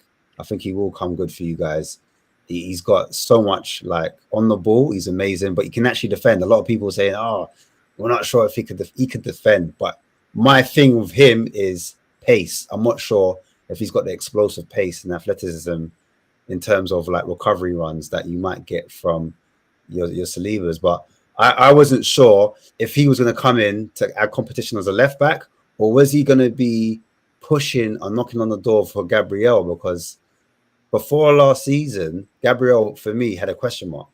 So where do you think needs to be upgraded? Where do you see this new signing, if you do get him coming in? I think it's about spaces. It's not really about positions. So I think he'll take that whole little left block of the pitch. I think he can play there, innit? And there's no you need, because I don't know. I think Timber will play left back. Okay. But then I think because of the injury and it's been serious, he have to be eased in. So I think it will be a balance. Is it an ACL that he has? Yeah. Right. Yeah. So he's not going to be 100%. That means that him twisting and turning, that's where he hasn't got that kind of mobility. But running in straight lines is fine. But like, if supposing like Spurs were playing you, man, September, and then we Tomiyasu plays. Yeah, you might have to put someone else in that position, because. But the thing is, as well, if Calafiori, he has had a few injuries. I'm not sure if he's had an ACL himself. Hamstring. Or he's had a hamstring one. Okay, he's just had a hamstring. Yeah, it's about like, I think we lost a weapon last year when because our defense, we box the pitch up, innit? We play very high up, so our centre backs are on the midfield. When we're in position, they all run into the box at times, innit? So I think when Ben White lost a bit of his pizzazz, we lost a player that could like push up the pitch a little bit, if you know what I mean. So I think he's just getting more players to be capable to do that can just step into midfield. Because I don't know the Calafiori guy too well, but from the video I watched, he does that well. Is it Bologna or he played for Bergamo or something like that? Bologna. So what the videos I saw, he was really like stepping into midfield a lot. Mm-hmm. So I'm just presuming. It's like, it sounds silly, but I can't remember where I watched it. It's we have 11 midfielders on the pitch. We have 11 players who defend very well and attack very well. So that means in any game state, we're ready to do anything. And I think he's just getting more players of that mold. I think we have one of the most versatile teams in the league in terms of players that can play in other places. Do you rate that highly, versatility? Because a lot of players, or from my fan base, we talk about we need players that can do a specific role. Like, we're looking for a number 6, a traditional number 6. But I'm listening to what you're saying. You're like, the more versatility, the better your squad is, because they can fill into different positions, etc. So do you prefer to have, like, for example, Thomas Partey, you may be losing, right? Would you prefer to have someone that is just like a solid number 6 to partner Rice? Or would you prefer a player that can do the 6 but can also do the 8, and then that stops Odegaard from dropping in that hole and helping out and helping that progression of ball? How do you see things? Do you think versatility is the way forward, or would you prefer, like, I want a DM? Do you know what I'm trying to say? To protect, and Rice is a box crasher, like box to box 8 kind of thing, that helps him to free up a little piece. I think the more options you have, maybe not some players you need specific specialists in those positions. Okay.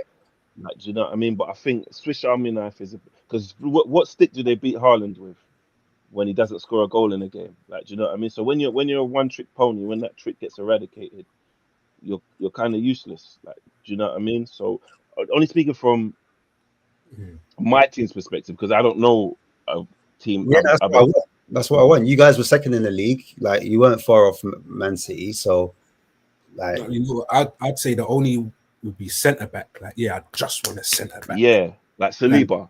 Yeah. But I think every other position, be versatile. Can you be a bit more attacking? But I feel like centre backs. I don't want you focusing on other things, innit? Like your role is mad important. Just focus on that. Be the best at that. But I think you need a bit of. I think you need a bit of everything, innit? Like it's a squad. I feel like Bingo. The more options, the better, innit? Yeah, those that like you can't play City the same way. You're gonna go. What? Who's new in the? Who's new in Ipswich? Leicester. You can't play them the same. You can't play them the same. So you're gonna have to have different players that maybe can adapt and do different things. And you know, because I saw it with Pep as well. Unless it's the guy, because Pep don't like strikers. He don't play with strikers. He don't care about strikers. He's the whole guy who invented false nine and had whoever up top because the system beat that anyway. But Haaland is the guy. Once a player of that ilk becomes available, he's worth the gamble. Do you know what I mean? So versatility is good, but would I play Saliba over Tomiyasu? Of course. Once you have the guy, if it's the guy, it's worth it. If it's not the guy, there really is there any versatile people that you say is the guy? There isn't, innit? It's like they get drowned out because of the guy. You get me? Yeah, facts. Yeah, Rodri. It's a mixture. You say Rodri, yeah? Yeah, but Rodri, that's the whole point. He's a unicorn. Like he's literally world class at everything. People would say he's a DM, but he can play centre midfield. He can play attacking midfield. He can drive with the ball. He can do short pass, long pass, create angles. He's athletic. He can do recovery runs. Not as fast as maybe some people, but he can do recovery runs. He can dictate play. But he's such a unicorn that people assume that that's what every centre midfielder should be like. Hence why, but it's just not the case. Odegaard is exceptional player. Like, and he's like best at 9 out of 10 of those things. But it just happened to be that Rodri is good at 10 out of 10 out of all those things that are all the centre midfielders. So, but Odegaard can still play across the midfield easily, right? Just not to the same level as Rodri. And most midfielders would say that when it comes to Rodri. So I think why you get players of us, and most of Man City's squad is actually quite versatile. Yes, they got their first 11, but they got about 6 or 7 players that literally can cover anywhere across those fields. And then you got another 3 or 4 youth players who they bring in through the ranks. Rico Lewis, what's his name? Bob. I need to sideshow Bob. Oscar Bob. So they've got a really good balance, which is what I think Arteta's in his own way with Arsenal is heading to. So he's trying to get a bit of both in all those type of areas. So when people say, I want one player to do one thing, you almost have to have the luxury of your team to be able to do that. Yeah. And Tottenham aren't there yet. Newcastle aren't there yet. We're so yeah. Going to Liverpool, I wanted to talk about a certain player that just played a few moments ago, and he goes by the name of Gakpo. And I wanted to ask you, Preach, do you think Klopp maybe missed something? Missed a trick with not playing Gakpo on the left-hand side? It's not a think. It's 100% he did. The only reason why I'm saying it with chess is because Klopp already came out and said it as himself as well. He said that. Is it? Yeah, he tried to play. He said it was his back. Based in his words, he's like, "It's my bad. I tried to do the midfield thing and it didn't work out." I respect that, I respect that from a manager. Yeah. I was like, wow. Yeah. Like after the fact, I respect it if he did it during the campaign. Like, that's stubborn, innit? He done it. It was during the campaign. It wasn't like. Oh, was it? Okay. He hadn't left us and said it. Like, so what was Darwin Núñez playing? Did he bench Núñez? On the left, innit? Yeah, Núñez was on the left, right? It was a bit of both. Núñez might have been at the front, up front, and then he did a bit of the left as well. Because you had Jota on the left. Yeah, Diaz sometimes that went to the left. And then even Núñez, I'm pretty sure he went left flank sometimes. When did Gakpo go left? Say that one more time. When did he go to left? Because there's 3 players I just mentioned. Remember the season before when we had him in it. We remember he's brought up. His reputation is from the left, innit? Yeah, of course. Yeah. He was trying to. His mistake was trying to do the midfield. In the midfield. Yeah. And then he admitted that he got it wrong, But did he ever put him in the left-hand side? Because I'm pretty sure he didn't. I'm sure he kept playing as a full stack. Well, most of our players was coming back and stuff like that, anyway, as well. Oh yeah, you had a few injuries up top still. I remember. But yeah, do you think Slot then moving forward would put? Yes, because Michael Edwards told him to. Yeah. This stuff is over.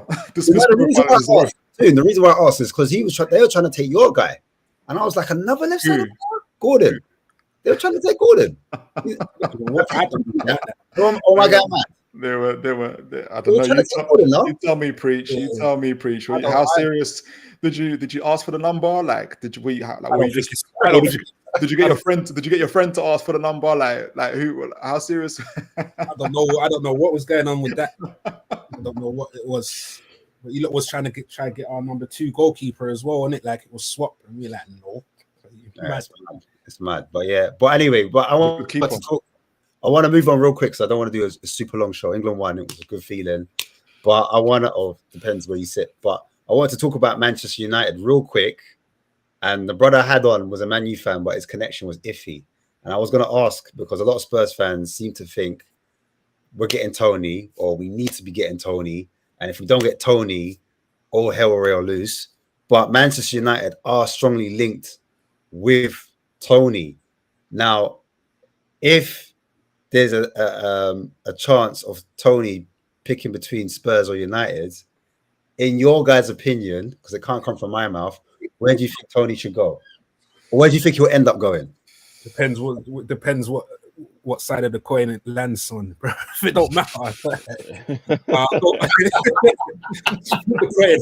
the coin. Well, man just said you're both irrelevant. That's disrespectful. No. If he wants at the end of his career to say like he's won a trophy, Raw. Okay. Then I guess maybe you go United, innit? Yeah. I think Tottenham find themselves in an interesting position because Man United are going through a reformed stage. I'm no longer spending money needlessly, and I expect all of you guys to follow me, but that's a different situation. So I think if you just simply outbid them, they won't get Toney. And if they're going to say we're not going to spend more than we are, I think you can just outbid them and get Toney. And I don't think Toney's overly fast about which team he plays for. So that's you've caught Man United at a good time. They're trying to be reformed in their spending and everything else. And I think just for that reason alone, you can get Toney. But don't you think that because I would have said before all this reform and all these new football people in place, it would have been a no-brainer. Stay away from United. Stay away from United. I think that. But they would have given him 300k a week. Yeah, but it seems at the moment it seems like they're making better signings apparently according to the whispers. Before the reform, Spurs no doubt is a better option. They're better positioned to win stuff. But I feel like this new whole back room and new takeover and stuff, it kind of evens it out in a way of where to go. Yeah, and it's United, isn't it? So it's like they've got the history, they've got the names. So you're always gonna have that backup. Do you know what I'm saying? Just to make it but think about it though, yeah, because it could all work for United. Because remember, they ain't kicked a ball, but it could not. Yeah, exactly. Spurs are one season into something that looked rather productive last season. Yeah, but look at this whole situation with Branthwaite. Everton said 75, Man said 40, 45 max, and they are prepared to walk away from it. I do believe them. So I think if Tottenham just say, if Man United say we're not spending more than 40 on Toney, and Tottenham say 50, Brentford are going to sell him to Tottenham. Now, what Toney has a decision whether he wants to go there, but I think, and if the wages are competitive, which I think they will be, I don't think it's that much of a big, for a football player, I don't think it's that much of a big situation between Tottenham and Man United. Yes, historically, you can say you play for Man United, but really, when you're talking about, you take everything else into account, it's not going to be that big a deal, I don't think. And I think Man United will walk away. So I think Tottenham, you have to do something that Levy doesn't like to do, which is compete. But it's a good time to catch Man United and say, we'll put 50 million down. Well, he seems Tony's like Mandem though. Tony's like Mandem.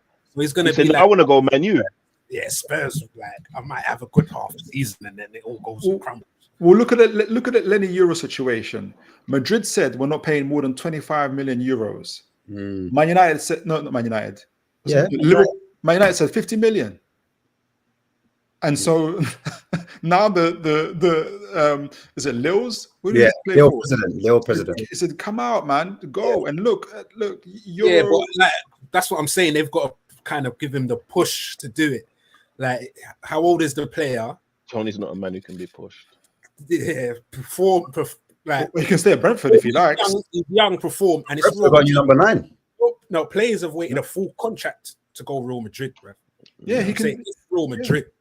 But the time is now. If this could be if he doesn't go now, who knows what's going to happen next year? Is it going to, all the other stuff? So yeah, but that's what I'm saying. Madrid are the type of person to say, wait a season for me, Yeah, but or get the players to do something stupid like start. The difference is though, Toney is 29, and Manchester United are seriously linked with a player from the Netherlands called Xerxes. He plays for Bologna as well. Yeah, I think they're getting. So it looks like they're heading for Xerxes, but do you think they would buy Xerxes and Toney? Would that make sense? And have they got Hoyland as well, have 3 strikers, because that's what back in the day. That's one of them. It's one. And what you reckon it's one or the other? Yeah. Yeah, but you never know though. It's Man U, innit?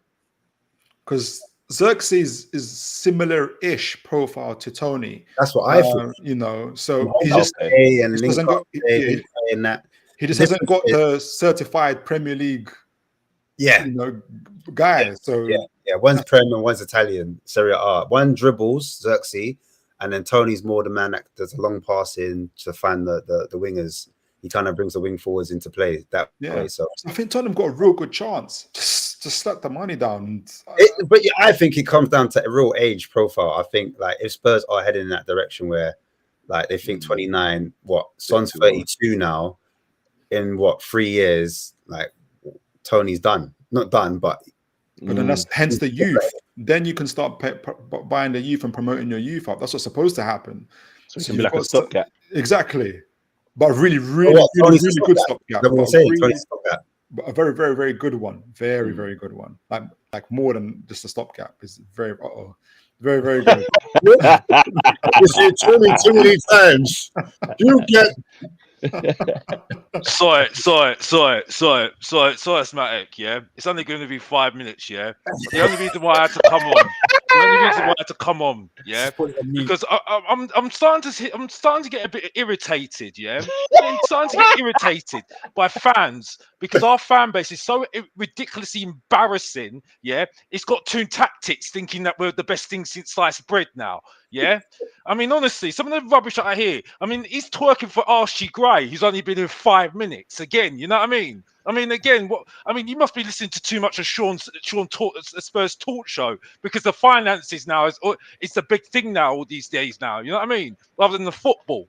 Honestly, absolute rubbish. Absolute rubbish. I'm sorry. I'm done with this trying to be nice about it, you know what I mean? I'm actually in a good mood. I'm actually in the good mood, yeah, because England have done actually not that bad. You know what I mean? You don't have to listen to the rubbish. I reckon it's Tone Tactics that is playing too much FIFA and that's it. You know what I mean? Yeah. Oh, we're going somewhere. We are going somewhere. Yeah, with a bang average coach, Ange Postecoglou, by the way. Yeah, the guy who had 1 game a week, sometimes 2 games, 2 weeks off. Yeah, and we still have to learn his system. Now, learn that for some reason. You know what I mean? Honestly, absolute nonsense. Yeah, the guy that says on ITV says, "Oh, we need Southgate play some youngsters." Why do you not play any youngsters for Tottenham, then, you dickhead? Honestly, I've never heard such absolute rubbish in my whole life. You know what I mean?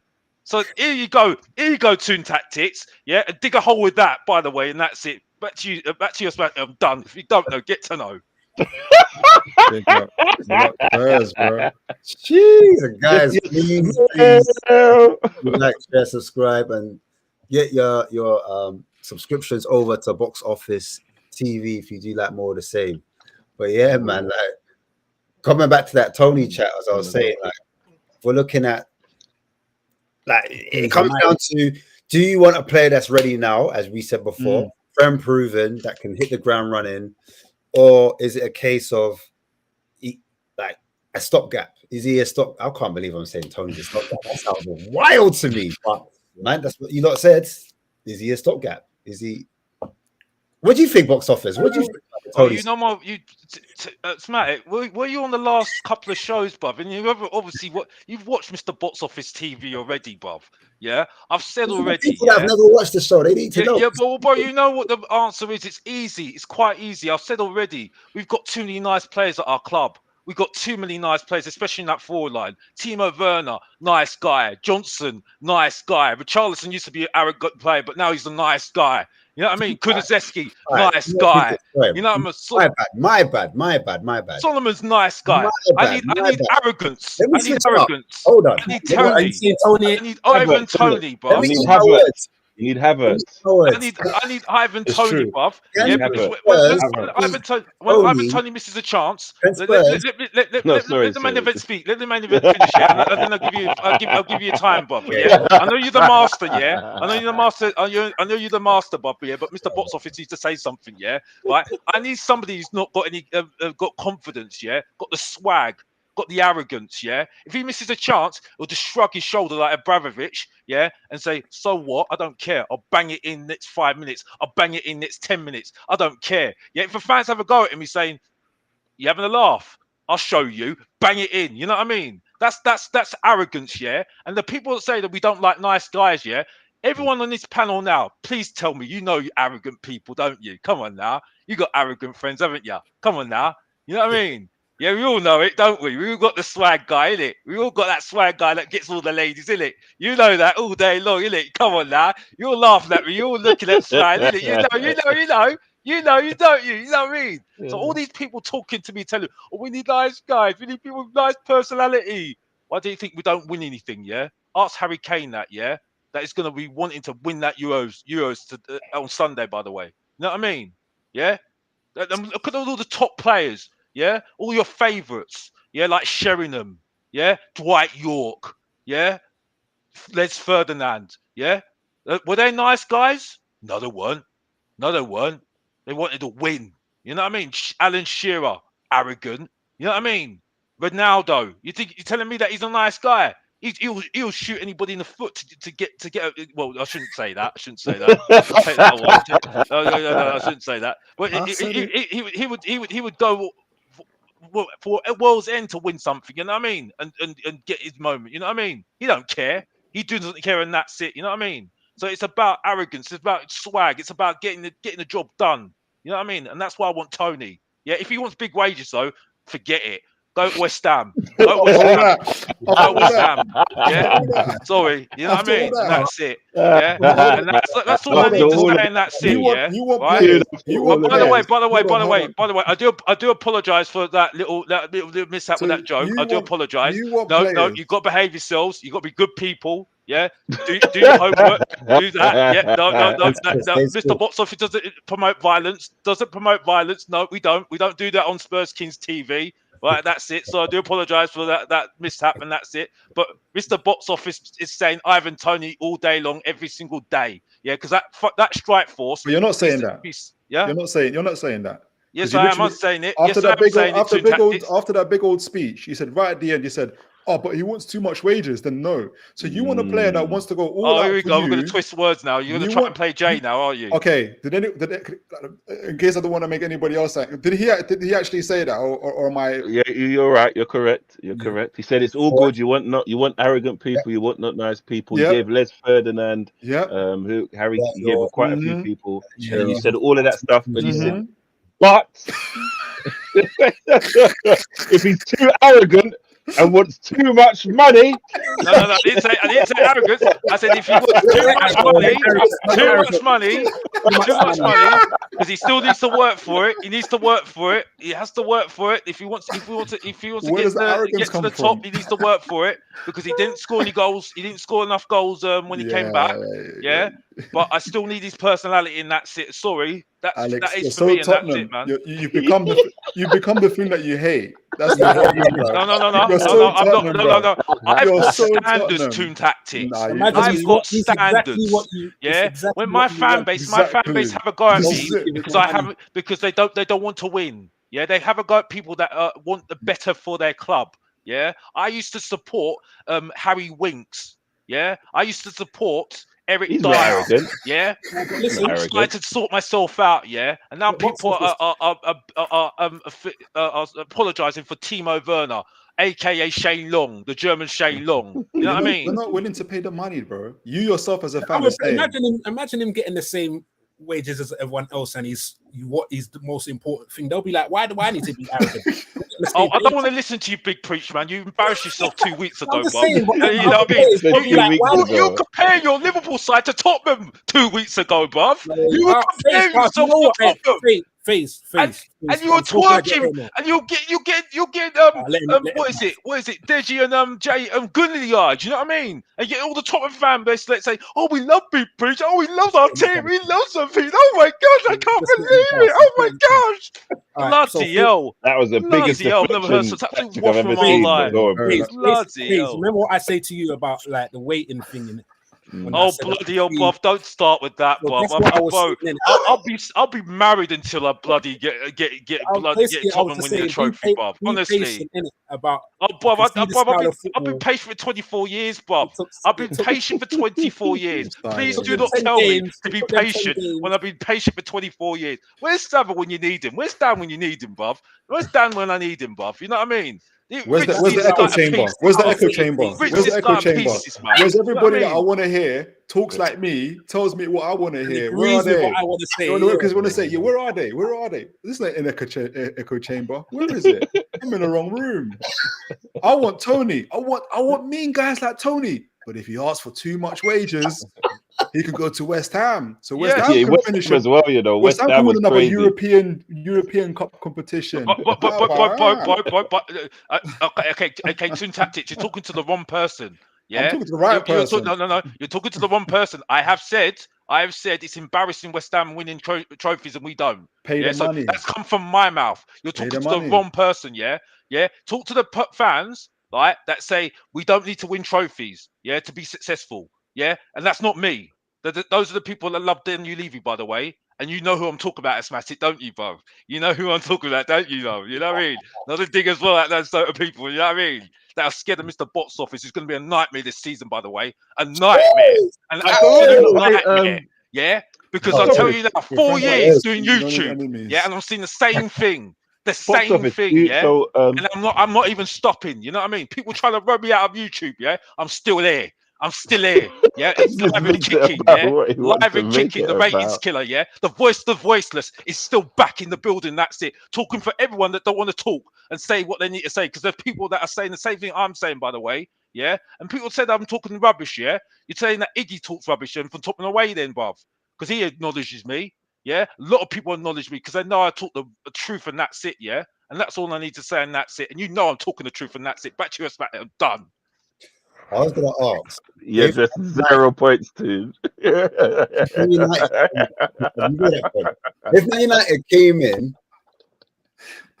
and Spurs went Box in. office, what do you think about Champions League finals? Don't do that. I love this. Two tactics, yeah. Two tactics. I actually like your manager. I actually give you some credit, your team, yeah, because at least you carried on with 2 games a week. You had loads of injuries. I have my team. People moaning, saying, "Oh, we've got 1 game a week. We've got loads of injuries." 1 game a week, bro. We got bombed out the Carabao Cup, and we got bombed out the FA Cup. Yeah, and you look better than us. You have got big preach here. You won Carabao Cup with youngsters. Yeah. By the way, people say that we've got the future Archie Gray. We've got the best young players. We've got the youth of tomorrow. Who are they following, by the way? Who's the big leader in our squad? What is it? Ben Davis. What are they going to learn from Ben Davis? How to lose? You know what I mean? What they've got to learn? What have they got to learn? What's mad though, Box? So you see, like, you support Spurs, right? Yes, I do support Spurs. Unfortunately, blame the father.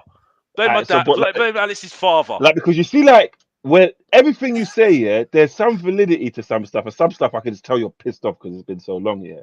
But you know what, yeah, I've been where you are, yeah, and it's just like you see, like, when before it drove me this crazy, yeah, because Arsenal was so shit, yeah, I just started watching boxing because I couldn't put up with it no more, because all you're saying is correct, yeah, but it's just a constant loop of negativity, and you're just gonna be pissed off the whole time if you just hold yourself to standards FC. Do you get what I mean? So we're at the point where all you're saying is correct, but we just want to enjoy some football. So because what we say here is not going to make them massively change everything they're working at. Bro, why do you think why do you think I go to soccer places, Bob? You know what I mean? Why do you think I go to soccer places? Why do you think I'm Jamaican, Bob? You know what I mean? Yeah, I know how to switch off, bruv. This guy knows how to switch off. Why do you think I'm called Mr. Box Office for a reason, bro? You know what I mean? I rattle people.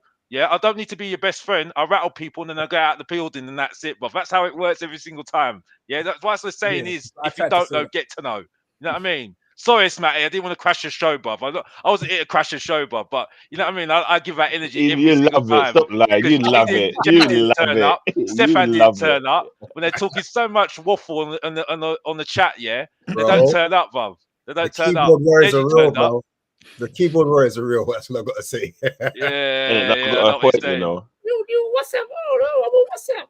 Right, it is what it is, isn't it? You know what I'm saying? But we move, man. We move, bro. I'm going to end the show, man, because I was going to ask you as well, chicks, about Arsenal and Eze links, but I wanted to ask you guys before you go, Ash, because you guys used to have a really good sporting director by the name of Paul Mitchell. Box office. Good signing, by the way. Who's our sporting director? Who's he signed for? Newcastle. Good signing, by the way. Very good signing. What happened? What happened? Why did he leave? Is this the only thing I want to know? Daniel Levy. Daniel Levy. Oh, okay. Yeah, he didn't work underneath him. Yeah. That was his dream job, by the way, Tottenham, and it turned into a nightmare because of Daniel Levy and Tottenham. So he's very good. Well, he's very good. You're gonna love him. You're gonna love him. Okay. But I'm not telling you to like him because I can't. You can't tell me to like Postecoglou. So you'll learn for yourself. You know what I mean? So I'll be a hypocrite if I didn't say that. You know what I mean? So you know what I mean? Yeah.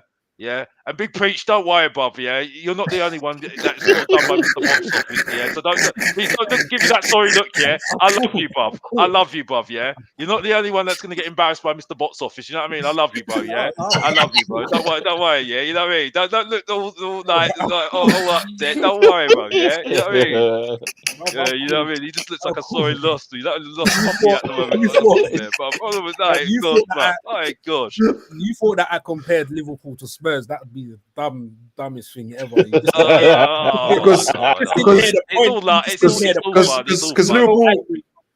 Liverpool are competing for the title, aren't they? They're competing for the title, right? Yeah, they're competing for the title, right? Yeah, of course. Right. Okay. No, there's no restructuring. There's no rebuilding. They're actually competing for the title. They're not like we're not trying to preserve like. You're competing for the title. Place. The pressure's on, right, to win the title. There's no pressure. We've got a great squad. No pressure. See, don't let them draw you out, Pete. I'm not getting torn out. But the moment you said you're competing for the league, that's what they were waiting for, man. Because obviously you're competing for the league, but the moment you're not, they're gonna just be on. No. I wouldn't do that. I wouldn't do that. You know me, bruv. I'll just wouldn't do that. Trophies. When you see his eyes lit up when you said no expectations, like he was gonna keep the show going. Screen record this, man. Screen record it because as long as you come above us at the same time. I just heard grace period. Like, what's a grace period? Leave us alone. We got grace period. You careful, you know. Last season, I just said grace period, bro. I said broski. That's what happens when you get a new coaching. No? You see, here we go. I'm asking you the question. Ain't that what happened? What's that? Doesn't that happen? What's that? Grace period when you get a new coaching. What you thinking that I'm gonna say if Slot doesn't win the Premier League, he's gonna get sacked? I'm not saying that. You don't get a grace period. I'm not worried, but we win. You don't get a grace period. We do. You're Newcastle. Exactly. and you don't exactly. know So about you, these you levels. can't say grace period. You can't say grace Listen to what I'm period. saying. Listen to what I'm saying. This is All a right. different. Remember the table stuff, yeah. Okay. It's a different language you don't understand. When I say So- grace period, there's a reason why we're successful because we give grace periods. Don't tell me to do the same tactics that you do that don't win you nothing. This is the thing that we do, yeah. We do this. It's Edwards is in charge now, yeah. What we do, bruv, yeah. Okay. So I'm saying there's a grace period. Make sure you get your style and your identity in there, and then we'll do this. You can't have your cake. So within the grace period, you're still competing for the league. Because that's where I think they're going to hem you up. Because we've got a good. You know, when I say grace period, yeah, I really don't believe we won't be top 4. You see, can you see the reverse parking? Can you see the reverse parking? Can you see the reverse parking? He's Daniel. He dropped the shoulder on you. He's dropped the shoulder. I dropped the shoulder on you. Man said. So what I'm saying, we're talking different levels, bro. Listen, let me land. I'm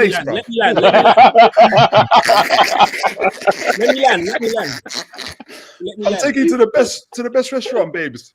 McDonald's. You got the money. Newcastle's got the money, but you ain't got like no pictures of glory days and all that stuff. You see. So you're gonna compete for the league. I will. Are you competing for the league or for top 4? Are you competing for the league or for top 4? No, listen. All right, so listen, yeah. Listen, Linda. Listen. If you're competing for the league and the title, yeah, you're top 4 anyway, innit? No. You know, am I lying? Mr. Box Office, what do you think about this? What do you think? I think Liverpool. To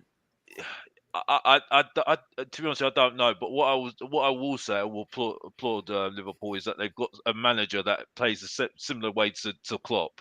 So that might be their saving grace this season. But I don't think Liverpool should be just aiming for top 4. You should be winning. You should be trying to aim to win a trophy at least. Yes. You know what I mean? That's your standard.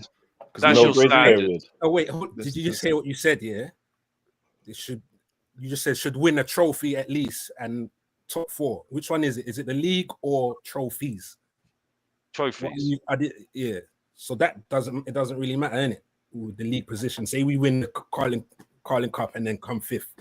What does that mean? I think the standard is you just need to be in top 4 and win a trophy at least. That's what I say. I think that should be your standard because that's the standard that you should be. That's Chelsea's standard this season. You should be charged. You should be. That's Chelsea's standard. You should be always trying to challenge. I think Chelsea are tired. Big preach. You're on the block of Boston. We win. Chilling by the chicken shop. Is that what you're saying, bro? No, I'm saying we win things. Yeah. And we've got a template that helps us win things. Yeah, I agree with you. We do great. I'm not saying we do great. Why do fans always do that? Like you ask them about their team, yeah, and then they start assaulting your team. Why do we always do that to each other? Because I don't know why. Well, we haven't got much to talk about in it. Like you can't talk about the trophies you've won. Well, I can't because I can't come up to you and start bantering you. No, I can't. No, I can't banter you. No, no one here can other than Mike, and he's gone. Yeah, well, so Mike, when you say to Mike, what's your objective for this season? You know what Mike's going to say to win the league. Yeah, but did he just? And there's pressure to win the manager. He's not. He doesn't care. No, the question was, has they got a new manager? I never asked if he cares or not. So this is a new manager. So for the audience that don't know, let's see if you will answer the question. Big Preacher's whole argument. Audience, let's see if he answers. Mr. Box Office, this is Mr. Preacher's whole argument because they got a new manager and a new sporting director. Therefore, their objective totally changes. They're not going. Wait, hold on. They're on the same. I don't know. No. Giving the right information that's not. You just mentioned 2 positions. There was a lot of people that left in the. Fine. There's new people coming in. There's new people coming into Liverpool, and apparently they're going for a rebuild. Right? And then they're gonna. So therefore, there's a grace. So that therefore he can say his standards, his levels, which is like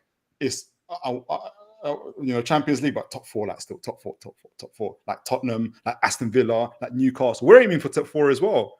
Are you on the same block as us? Are you with us? You're not.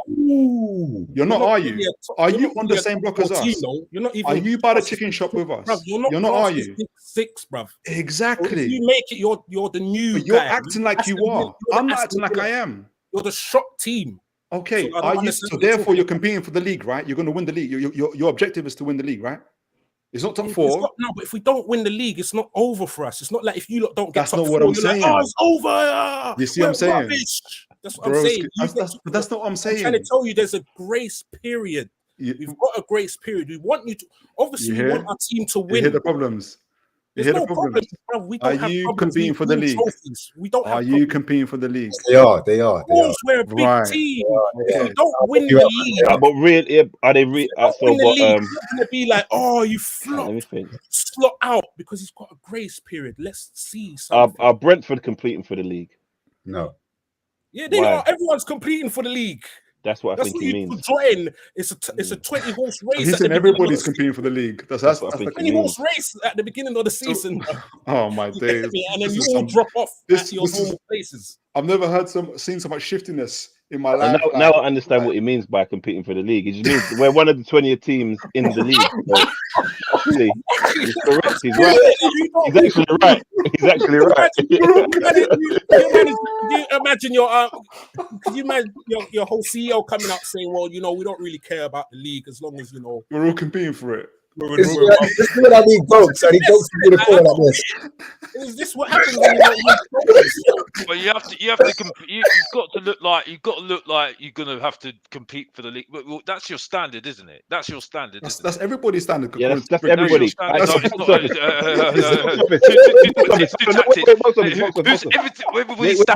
I don't even want to go about my team anyway. Are Spurs competing for the league? No, okay.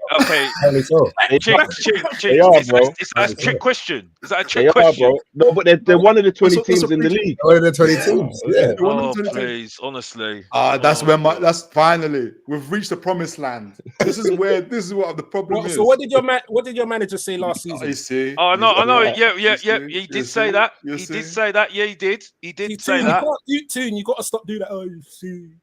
All that stuff. It's not what I'm saying. I'm agreeing with. It was a good point. Their manager said that they're going for the title. How do you feel that your club has not said that? No one in your club has said no. That's how I know you don't watch our club. Our owner literally said we're going to. You don't get to finals, so why would I be watching? I love competing for the league for a whole 2 weeks. But that's where preachers put Liverpool at. That's what preachers put in Liverpool at. If Newcastle don't win the league, it's not the same as Liverpool winning the league, right? Listen. This is what you've got to keep in mind. There's grace period. I feel Does Arteta have grace period? I do believe you're an intelligent guy, yeah. So I'm talking to you, yeah. I believe you're keeping in mind that we are Liverpool. Yeah, but we're going to finish fourth. So we're going to finish fourth. One of our listen. Even after we won the league, we came third. Yeah, apparently we were the worst defending. Like that was the worst league defending the title ever. You get me? And we came third. Do you see what I'm saying? Like that. Like our base is like fourth, maybe even fifth if it's a very, very poor season. That's our base, bro. Your base so is like no grace period, right? You're expected to compete for the league. Yeah, but if we don't win it, no, listen, we're not going to be like slot out. Preach. Okay, let me put my cards on the table. I'm not trying to be a protest. I'm not trying to hem you in. If you don't win the league, I'm not going to say. Look, I know, but what I'm saying is, if Liverpool don't win the league, I'm not going to say Slot should be sacked. I'm not saying any of that stuff. What I'm trying to say to you is, and I'm agreeing with you, Liverpool, Man City, and Arsenal now are in a different league compared, to Newcastle. Yeah. You are competing for the league. If you are not winning the league, it's failure. No, it's not. And you know what's mad, yeah? He's just come in. Give him a chance. Okay, that's what I'm saying to you. So that's what we're doing. What I'm trying to tell you is, this is what Liverpool do. You're telling me what you want as a Newcastle fan. I'm trying to tell you that this is something that we do. And that's why we've got trophies. You've mixed it. Well, it is, yeah. You think is he competing for the league? But what it actually is he's competing in the league, and he's correct in that. He's actually right. That's what you're mixing up to. Tune. Tune. That's what you're mixing up to. That's what you're mixing up. And that's what I mentioned during the intelligent guy, because I want to bring you back out of the crowd. Because we're in the league as well, so that means we're competing. So you're competing for the league. You're competing in the league. Just like Spurs. I'll be interested to see. I'll be interested to see if he has a bad run of games. What Arsenal, what Liverpool fans will act like. I'd just like to see. So that is what I'm saying about the grace period. We're not going to be like angry and be like, oh, we don't want him in. We don't do that. It takes a long time. Like Roy Hodgson, it took a long time for us to scream we want him out. We got there. It took a while. We give grace periods, and this is something. But I think that's because you've done that before. You see, this is the thing. That's what I've been saying. We do. That's what we do. This is the difference. And I'm giving you some praise. I'm giving you some praise. This is why I can't. I'm trying to get Donny to understand. This is why I can't back what I'm seeing at the moment with Tottenham. But I'm not going to go on about that because I've already ranted about that. You got different standards than for them. But what I'm saying to you is literally that. That's what I'm saying to you that. What Big Preacher's argument is that he's asking to be. He's saying I'm big Liverpool, but I want to be judged like Tottenham. And I'm saying to you, I'm big Liverpool. I want to be judged by like Newcastle. I'm saying you're big Liverpool. If there's no receipt, I'm saying you're big Liverpool. You're big Liverpool. You have to be judged as big Liverpool. No, you listen, don't get a grace. No, that's you. You see, you're Newcastle. So why does he keep doing that? I don't know. It's deflection. It's the little brother that respects the bigger brother and has an expectation. I can't respect you. You want to finish fourth. He doesn't understand. You get what I'm saying? So you don't understand where we are living. Someone say Grace Jones. I haven't even got the chat. Big preach. He's stirring. He's stirring. He's stirring, bro. He's stirring. He's stirring you, bro. I like this. I'm not stirring at all. I don't mind. Yes, two tactics. You know what you're doing, bro. You know what you're doing. I know what you're doing. I like this. Because look, on the opposite end, Alex, you guys have heard me say before. You should give your managers some grace period. What's the big debate that me and Deji always have? And I always say, Newcastle United and Tottenham are what? On the same block. Because I see us competing together. We're judged the same because you haven't achieved anything. We're on our way to achieving something. We're competing the same. I never put Newcastle in the same bracket as Liverpool because Liverpool are on the block of Man City and Arsenal. What Big Preacher's saying is, Hold on. We're big Liverpool.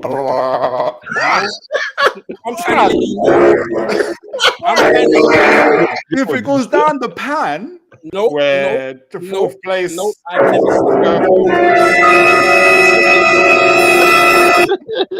That's not what I'm saying. That's what you said, because I've never said that. I'm trying to let you understand. When I say we're big Liverpool, I'm trying to let you know you're the little club. You see? I'm trying to let you know you don't understand. You don't understand. No, listen. I'll let the audience decide. Tune. You know when FaZe was doing it to you, you was like, let me land in it. Sorry, sir. Don't be hypocritical. Sorry, I apologize for that. Consistency. What I'm saying is, you don't understand what it's like being up there. No, because sorry, Breach, I can't let you do this. You're just continuously shooting him. I'm trying to help him understand. You're trying to tell big clubs what they do. No, you're right in that aspect, yeah. But I just want to see if you understand what he's saying. What he's interpreted as by you saying that you're competing for the league, which means it's like you're going to win the league, like you're one team that's going to win the league or be competing to the very end, innit? And he's saying that if that's factual, that doesn't align with needing a grace period. Because if your team's so good that a grace period is almost winning the league, that's out of this world. Yeah, but the grace period comes because it's a new coach. He's just started. He's Dutch. He's never been in this league. But He saying hasn't- that there's and no saying there's this, not even You're not a big there's club. not even then. an understanding. Like, does he know his tactics are gonna work? Welcome to our block. No. Welcome to our block, We brother. walk past your block. Welcome to our block. We walk past your block. Me and Tottenham We on jump- the bench in chicken and chips, have bro. a lime. Welcome to the block. I'd rather have a lime scooter and go past your block. Welcome to the block, fam. We're not on that thing the same. Do you want some There's ketchup with nothing, chips? bruv, there is nothing that we're equal to. yo, what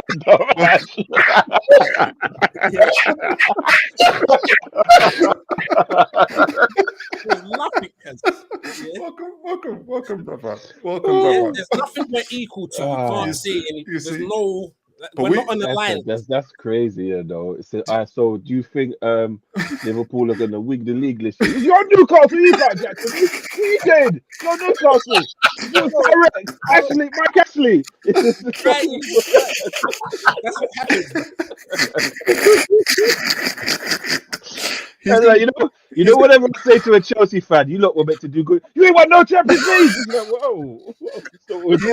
He's like that washed up gangster that's telling all the young kids like, I used to be great. I used to be great. I was that guy. We win. We can't be You're acting washed up.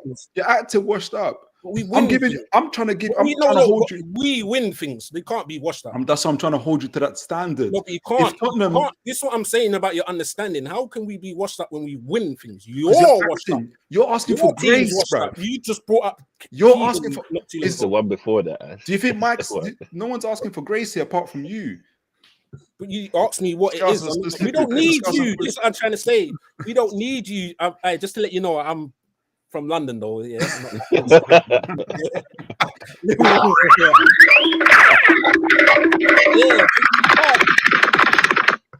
Yeah. So you're not listening. You don't understand, innit? No, I do. Saying that, everyone saying can that. understand what I'm saying. Klopp has left us a good. Oh.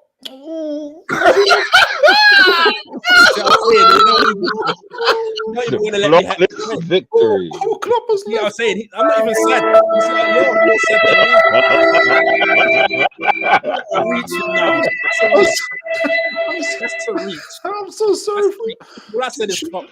Let me pat your back. Oh, burpees. Yeah, that's Klopp, cool. Klopp. Get over it. That's Klopp. Who's bigger, Klopp or Liverpool? Who's bigger, Klopp or Liverpool?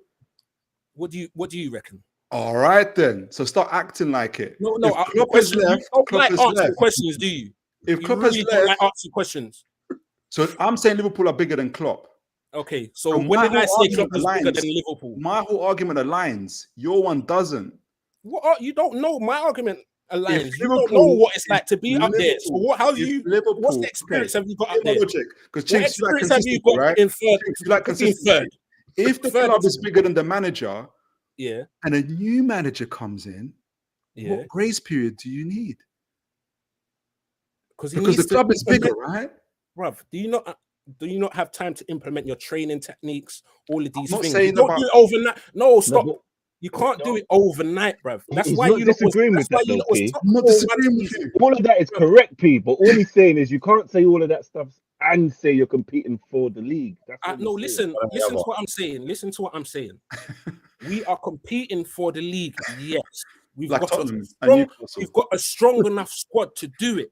Yeah, but if Slot hasn't worked out the league or the Premier League, we're not going to be angry at it. You've got that grace period to work it out. You know what? So this is what happens. Doesn't that make sense? I don't understand. You know what? I'm going to do a phase right now. I'm going to do a phase because I'm not the only one in there that makes sense. No, you're making sense, yeah. But you know what? But listen, like me saying, like I'm gonna buy a Lamborghini next year. Yeah. If I get the money.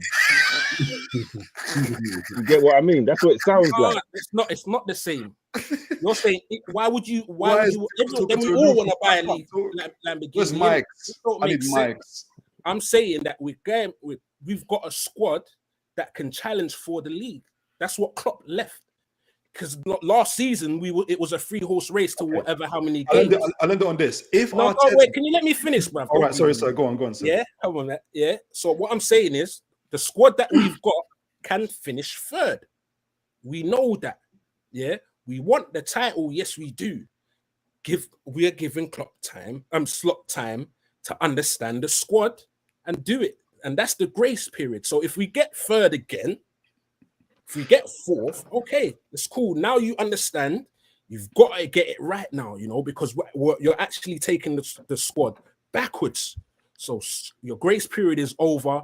If you don't do it at whatever, then we're going to start talking about what you're doing. Do you know what I'm saying? So I'm a big believer in giving coaches time. That's the reason why box office is angry at me and thinks that I'm flipping comparing Liverpool and Spurs. All I said was give your club time. If Arteta takes over Real Madrid, does he get grace period? I'm not a Real Madrid fan, so I don't know. I don't know how they operate because they just buy. Jinx. Bro, please compel the witness to answer the question. Bro, please compel the witness to answer the question. Real Madrid are a higher caliber as well. Are they higher than Liverpool? They hated the fact that they just hated the fact that Jose said we'll lose to Barca and beat everyone else and win the league. They're a different team. If Arteta takes over Real Madrid, I just answered your question though. You didn't. What do you mean? What did I not say? If Arteta takes over Real Madrid, is there grace period? Oh yeah, and I answered. I said I don't know. That's not an answer though. If you had to guess though, if you had to guess, because I'm not a Real Madrid fan. If I had to guess, I'd say based on Jose's history. Yeah, I don't even know. Arteta takes over. I think he doesn't get a great. I think if Arteta goes to Real Madrid, where Real Madrid are at and where Arteta is at, they're going to expect him to win. Right. He's not going to get no grace period because you can't even at PSG. Who got sacked at PSG for not winning the league? Like certain teams, they don't care about. Yeah. The ultras wouldn't allow it. The ultras wouldn't allow it. Yeah. Right. There you go. And that's what he's saying. About I agree with that. What was it? Can I ask? There was no point in that. Though. So you can't judge. So if Arteta takes over Madrid, yeah, expectancy is still the same. It's not the same as Real Sociedad. You're saying if Slot takes over, the expectations are the same as Villa, listen, Newcastle and Tottenham. I get what you're saying. Listen, I get what you're saying. You've left. You've qualified. You got your GCSEs, bruv. Like you can't hang around here no more. Like. You can't just come here on the weekends anymore. You are competing for the league, whether it's a new manager or not manager. Liverpool, the brand, Liverpool, the club, the world-class players you got, the revenue that you have. Bro, I get what you're saying, yeah? You're doing this if bit, but I'm trying to tell you. No, you're saying the if. No, bruv, I just let you speak, no? Our owners, yeah? The board, the people in charge, this is a template that they go by. Yeah, the people that invest the money and have had returns of trophies. This is something that they're happy with. Yeah, they're happy. We are happy with that. So you're questioning like a template that's proven as well. It's proven, bruv. This is what we do. So I don't understand. Like I get the pressure that you're putting, and hopefully at the end of the season you can pull these things up and all of that. I get all of that. I'm gonna do it as well. I'm gonna remind you of all this back and forth when you ain't got nothing to do. You know what I'm saying? Like, all I'm saying is a template that we go by. It's worked in the past. Yeah? It's brought back trophies, so we're going to stick with it. So it don't matter how you deem Liverpool. If you deem Liverpool in the same block as Real Madrid, that's cool, bruv. Yeah, but it's not about. That's what I'm trying to say when I say you're Newcastle, because you're. We're gonna end on that one. We're gonna end on Liberty. That's Liberty. When you need some money, you know who to call to buy your players, right? Yeah, of course. That's what we do. That's why you ain't win nothing, because you sell your best players. Who did we sell to you? You're not getting Gordon, are you? Huh? Because once he starts going 40 and above, you're getting nosebleeds, right? Who? Yeah, because they're not worth it. Then again, I'm not bothered. We win things, whatever the strategy we use, it works. You get grace periods, though, right? Because it works. I will be right back. Yeah, that's it. It works, and that's a wrap, guys. I want to thank everyone for coming on the show. Big yourselves up. It's getting a bit late. If you're watching the playback, man, guys, thanks for watching. Please make sure you subscribe, you share, and you're doing that good stuff, bro. Big Preach. Thanks for coming on, man. Love for the love. And always. We'll be back again if you're available for next week. I would love you to come on. We could debate this a bit more. There'll be other guests as well. A couple of men fell asleep. A couple of men got stuck in the WhatsApp group. You know, the connection was a bit mad. Some were outside. I don't know what was going on tonight. But we move, innit? We move. Mr. Box Office TV, what have you got coming up? Have you got anything coming on your channel? But I'm still on the beach. You know what I mean? I'm trying to find some of the players that were from Tottenham and Tottenham team last season on the beach as well, by the way. But yeah, I'm gonna do some light-hearted things, I think, as well. But You don't know how. But You don't know how. because I'll be going on tour soon, and learning about beaches and Jamaican culture and all that. You know what I mean? So watch out for that. I'm going to be doing a stream soon. Definitely do another show because I'm sorry, some of the embarrassing takes, honestly embarrassing from Tottenham fans. Honestly, the worst fan base in the Premier League by none. I'm sorry. And like I said before, I'm going to be a nightmare this season. I'm going to be an absolute nightmare. Yeah, I've done this YouTube for so long now. People call me negative. Just because I want good for my football club doesn't mean I'm negative. Yeah, and you keep on calling me negative, I'll hate even Postecoglou even more. Yeah. Because the main event, the Professor of Truth and Entertainment, ain't going nowhere. The ratings killer is not going anywhere. And that's it, yeah? And I'll be on your big shows as well. Like Last Word on Spurs, talking rubbish. Talking rubbish. Yeah? Yeah, twerking for this idiotic board we've got as well, yeah? Yeah? And I'll tell you now, I'll be on big shows like We Are Tottenham TV as well, telling the truth. That's it, bro. The truth hurts. Come from Mr. Box Office, the main event, yeah? And that's it. If you don't know, get to know. Back to you, Smack. I'm done. My G, you know, listen, Box Office TV, get it there first. You get me? Chinks, love for coming on. Every time, man. Appreciate you, man. Soon link up. I'm gonna have to shut man about football soon as well. But yeah, man, love for coming, man. Toon Tactics TV, what have you got coming up? Yeah, so guys, you can catch me on Toon Tactics TV on YouTube and on Instagram and on what's the other one called again? TikTok. I got a video literally ready to upload once I get my thumbnail ready, which is we've obviously got a new sports director. Tottenham fans are aware of him, Paul Mitchell. I'm going to be talking about how's his dynamic with Eddie Howe going to work out. And is it going to bring us those trophies and put us on the same block as Liverpool? So we'll be there. Let's signed someone from Spurs and then started talking about trophies as well. You see. Because because you're on a higher bracket, right? But anyway, sorry. So he apologized. He's been doing it for 40 minutes. So yeah, guys, look out for the video and for future materials as well. Cool, man.